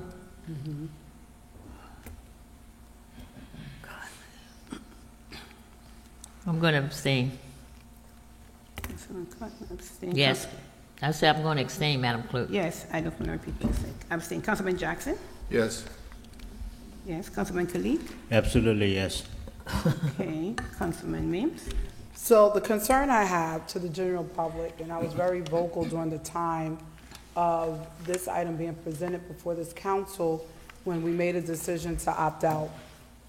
The council decided it was voted on to opt out. The mayor chose to veto the council's decision. We have not heard any further discussion or deliberation as relates to that veto. There are laws that are already mandated through the Assembly and through the Senate as relates to cannabis. I will also want to duly put on record that the Black and brown community was heavily violated, and they were incarcerated. Their records are messed up, can't get housing, all type of issues, and they're still going through that process. To date, there's only approximately 300,000 people whose records have been cared for, and there's still so many others that have not. It's already illegal to smoke in public, and we have a lot of laws on the books. The concern is enforcement. And there's a law that states if they have 6 ounces or less, that we have to be careful even in the approach of that. So I just want it known to the public that when it comes to this item, it's a slippery slope as it relates to the new laws. And I have to thank individuals like Senator Ron Rice, Senator Teresa Ruiz, and so many others that stood and fought so hard. But I want to put back on the record to the administration once again, where do we stand in this council opting out and the mayor overriding the opt-out to veto? We still don't know where Patterson stands, what will be the situation with that.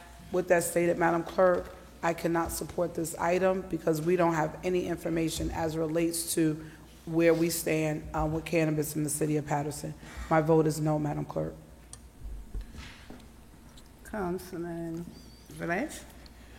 So, as going to this explanation my Councilwoman at large explained about what the mayor veto or whatever, it's totally different what is going on here.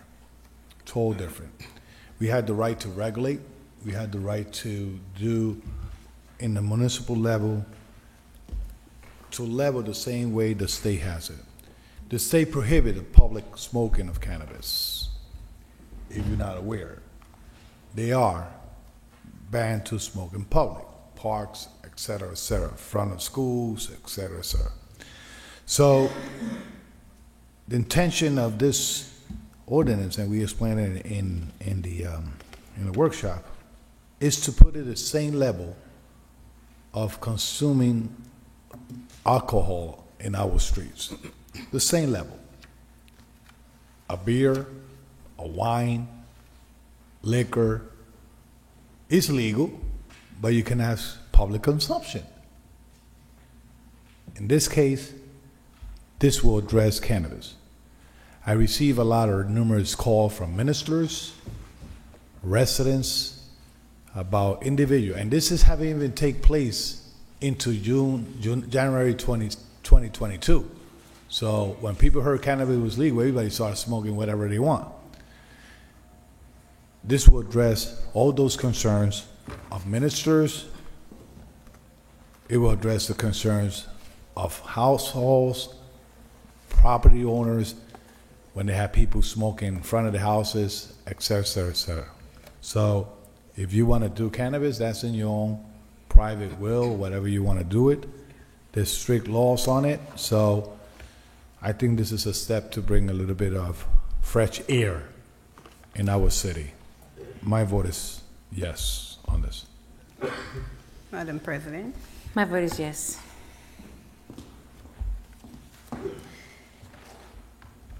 This ordinance for second reading requires 5 votes. Corporation Council, I have the answer, but I need a ruling. I have 4 in favor, 1 against, 1 abstain, and 3 absent. Abstain, so that pass. So, You say abstain, ma'am. No, But an abstention is a Abstention. yes. legally So, for it to Madam rule an Clerk. And she abstention. ruled. Yes, ma'am. Okay. Just, Listen, she's entitled to it. I She's am entitled. to it, right. You're entitled. Because, I mean, we got so much stuff on the books now we can't enforce and. Okay, it failed. Yeah, that's it. We're not Okay. cops. Madam Clerk, this item failed. So Councilman Cotton changed her vote to no. I repeat the vote. It's 4 in favor, 2 against, 3 absent. Item number 1 failed on second. Okay, very well.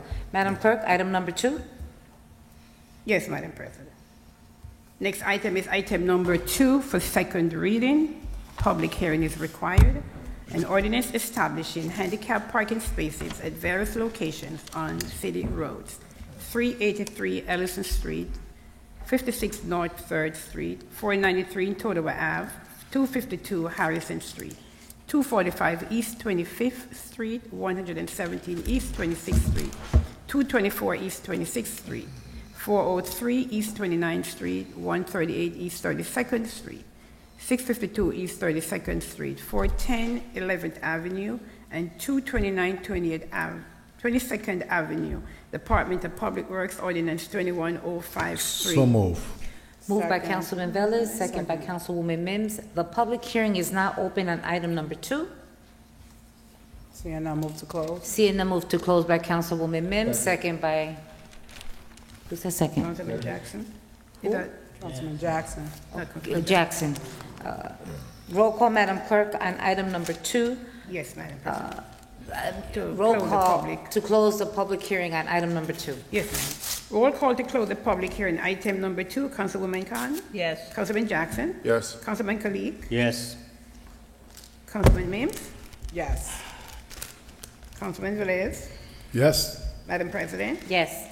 The vote is 6 in favor, 3 absent. The public hearing is now closed on item number 2. Thank you very much, Madam Clerk. Roll call on item number 2 for second reading approval.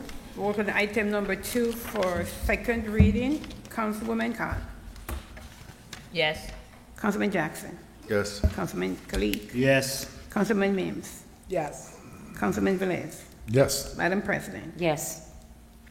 The vote is 6 in favor, 3 absent. Item number 2 is hereby adopted on second reading. Thank you very much, Madam Clerk. Item number 3. Next item is item number 3 for second reading. Public hearing is required. An ordinance designating a school drop-off and pickup zone on North 2nd Street for Patterson Public School number 12, Department of Public Works, Ordinance 21054. Second.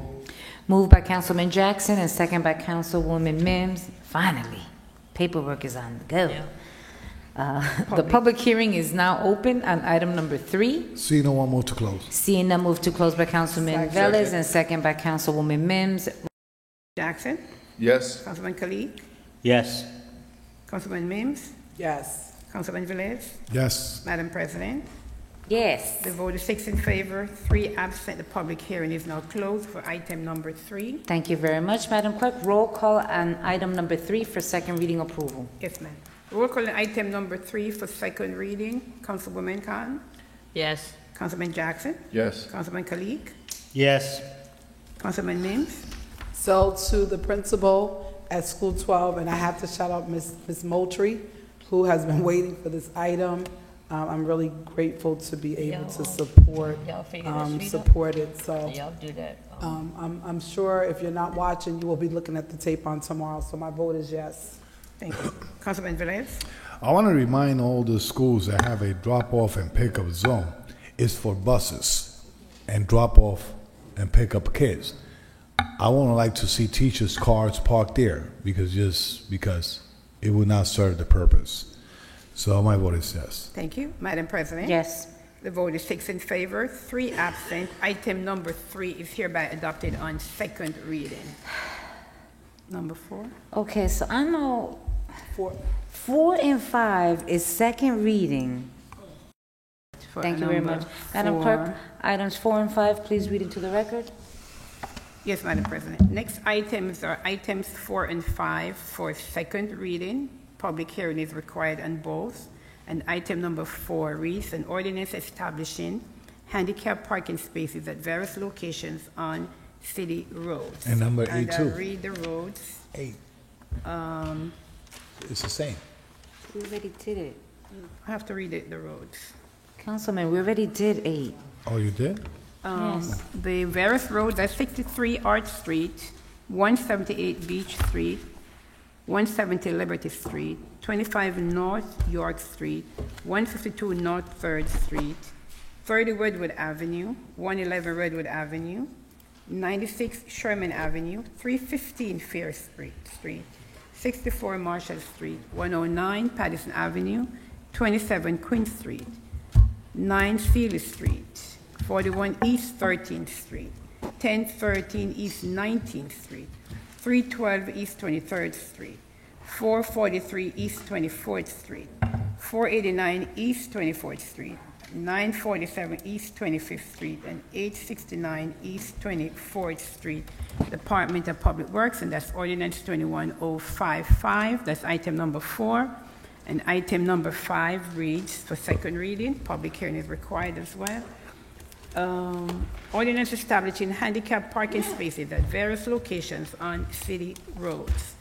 And the roads are 72 Arch Street, 172 Carbon Street, 158 East 16th Street, 1017 East 23rd Street, 224 East 24th Street, 675 East 25th Street, 1081 East 28th Street, 498 East 33rd Street, 383 East 37th Street, 422 Ellison Street, 296 Heritage Place, 5-9 English Place, 24 Manchester Avenue, 96 North 3rd Street, 114 North 4th Street, 345 Sussex Street, 301 6th Avenue, 96 17th Avenue, 409 21st Avenue, 161 22nd Avenue. Department of Public Works, Ordinance number 21056. So moved. Second. Moved by Councilman Velez and second by Councilwoman Mims. The public hearing is now open on items number 4 and 5. Seeing 0, no 1. Second. Seeing none, move to close the public hearing by Councilman Velez and second by Councilman Jackson. Roll call, Madam Clerk, to close the public hearing on item number 4 and 5. We'll call to close the public hearing for item. There's a rule when you ask for a designated space for handicap, a big rule. If you're home, your car needs to be parked in that designated spot. If you get caught or reported that your car is reserving a parking space and your handicap parking is clear, you're abusing the privilege of a handicap, and it could be removed. Please stop doing that practice. Reserving your husband, boyfriend, visitor parking. Make sure you park your car at the handicap space designated. The special announcement from the chairman of DPW, Councilman Velez. My vote is yes. Madam President.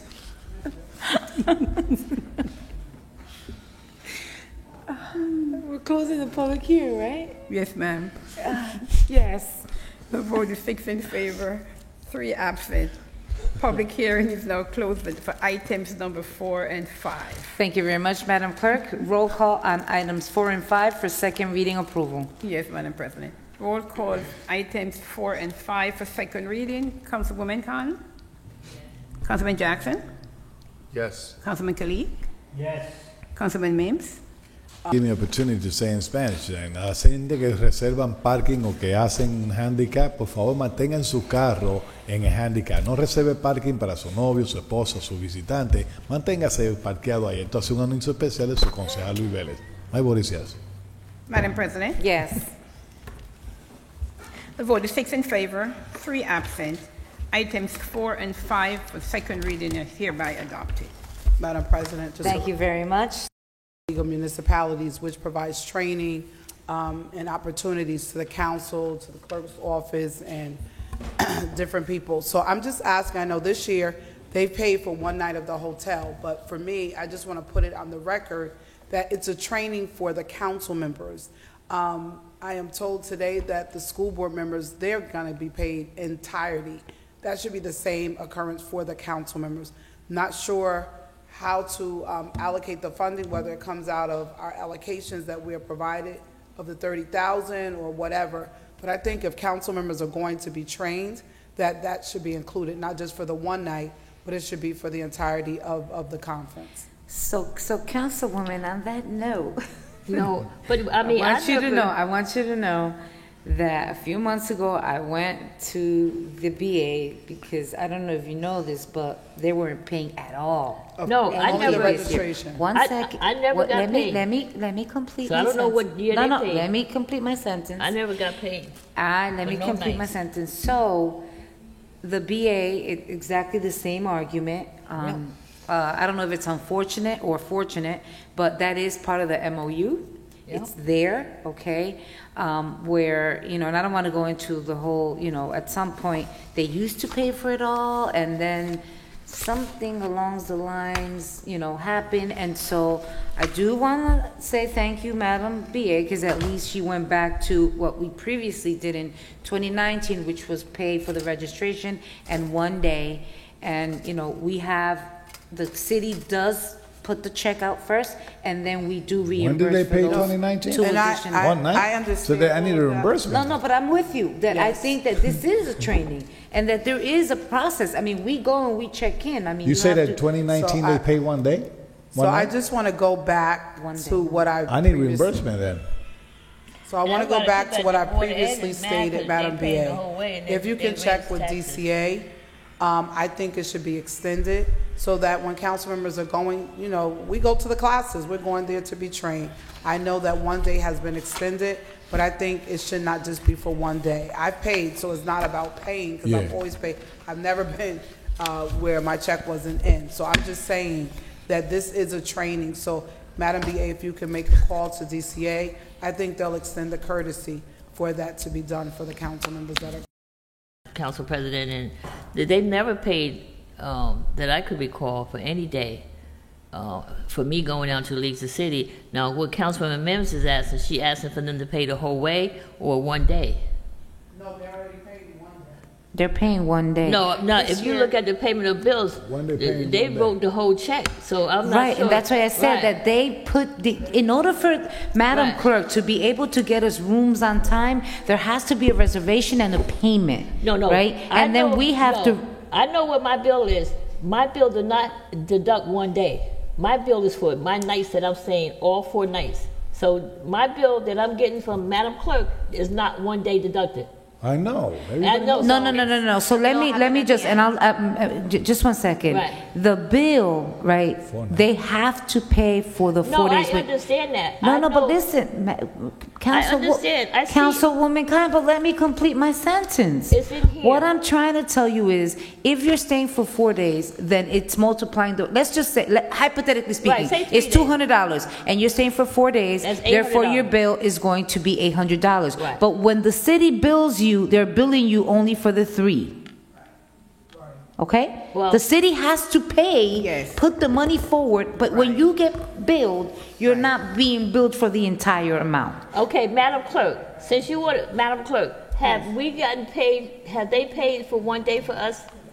In the past, Yes. I don't recall. I have to I look, don't but I recall know either because I know what my bill is. So maybe I and got what- confused. Right.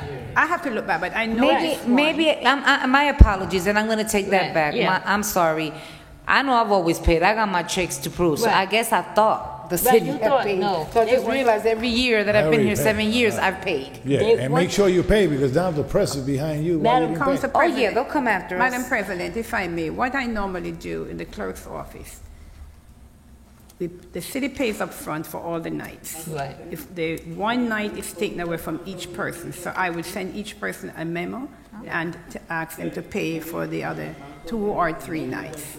Okay. So everyone will be sent a memo after we come back. Council President. Okay, wait a minute. You No, know you're what? still- I'm going to. Still not answering. One Move to second. close. Councilman, the Vice President would like to close the meeting, then we'll continue with this, because this really, Correct. Okay. Yeah, let's close it. But Second. Councilwoman, you have Second. put it on record, okay? So, Madam Clerk, we're going to close the regular meeting, moved by Councilman Kalik and second by Councilman Jackson. Roll call, Madam Clerk, to close the regular meeting of Tuesday, November 9th. Yes, Madam President. Roll call to close the regular meeting of November 9, 2021. Councilwoman Cotton? Thank you. Doing a cleanup. We're going to be doing Garvin Avenue this Saturday. We will start at 9. We will be stationary by the Thankful Baptist Church, which has been on Garvin Avenue probably the last 75 years. So we will be there. So if you would like to come out, starting at 9, we will be doing Garvin Avenue from Rosa Parks to Straight Street. Also, I just want to say that I will be having my 38th annual Thanksgiving dinner on Thanksgiving Day at the Masonic Temple.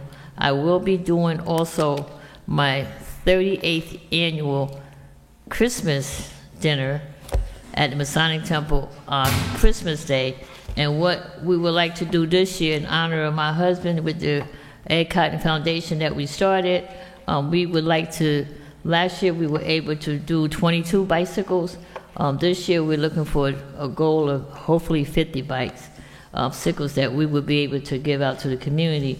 If you would like to donate, you can see, call me or call one of my aides to help with that, with the donations.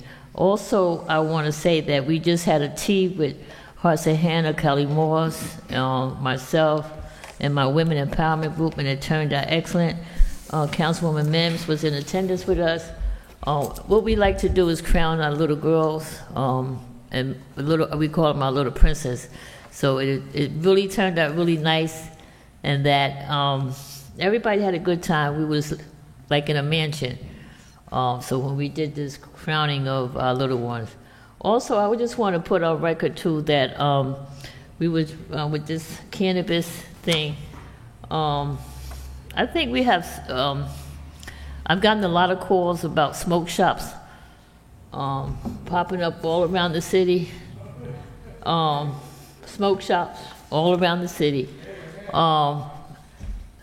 You know, I think the state clearly hadn't put it out there on how they're going to do this cannabis. And, you know, you can ride in your car with 6 ounces of weed on your dashboard, and nobody can do nothing to you. Now, you can sit in your car and smoke 6 ounces of weed, and nothing still, I don't know. But, you know, I know, and I've been, a lot of people that I know, people in my family who's been affected, trying to get their records expunged from what they say is a small amount of weed. So with that being said, I mean, we need to say, Madam BA, look at these smoke shops that are being popped up all over the city, and not knowing, you know, what they're doing with them. But with that being said, to you all out there, have a great night. Please stay safe, be blessed. You know, there's so many things that are happening, and I say that for those parents, stay involved with your kids in school. Different things are coming up. So, Madam Clerk, you all out there, God bless you all. Madam Clerk, my vote is yes. Thank you. Councilman Jackson? Yes. Councilman Kalik? Yes. Councilman Mims? To the community at large, this is our last meeting until December the 7th, I believe, is our Yes. next meeting. You're correct. I want to thank Pastor Maxine Johnson for coming and doing the prayer on tonight for Miracle World Outreach. Thank you, sister. They're located on Auburn Street in the great city of Patterson. And also, I want to give a shout out. They were supposed to come on tonight. Silk City Elite. It's a football team from Patterson. They are number 7 in the nation.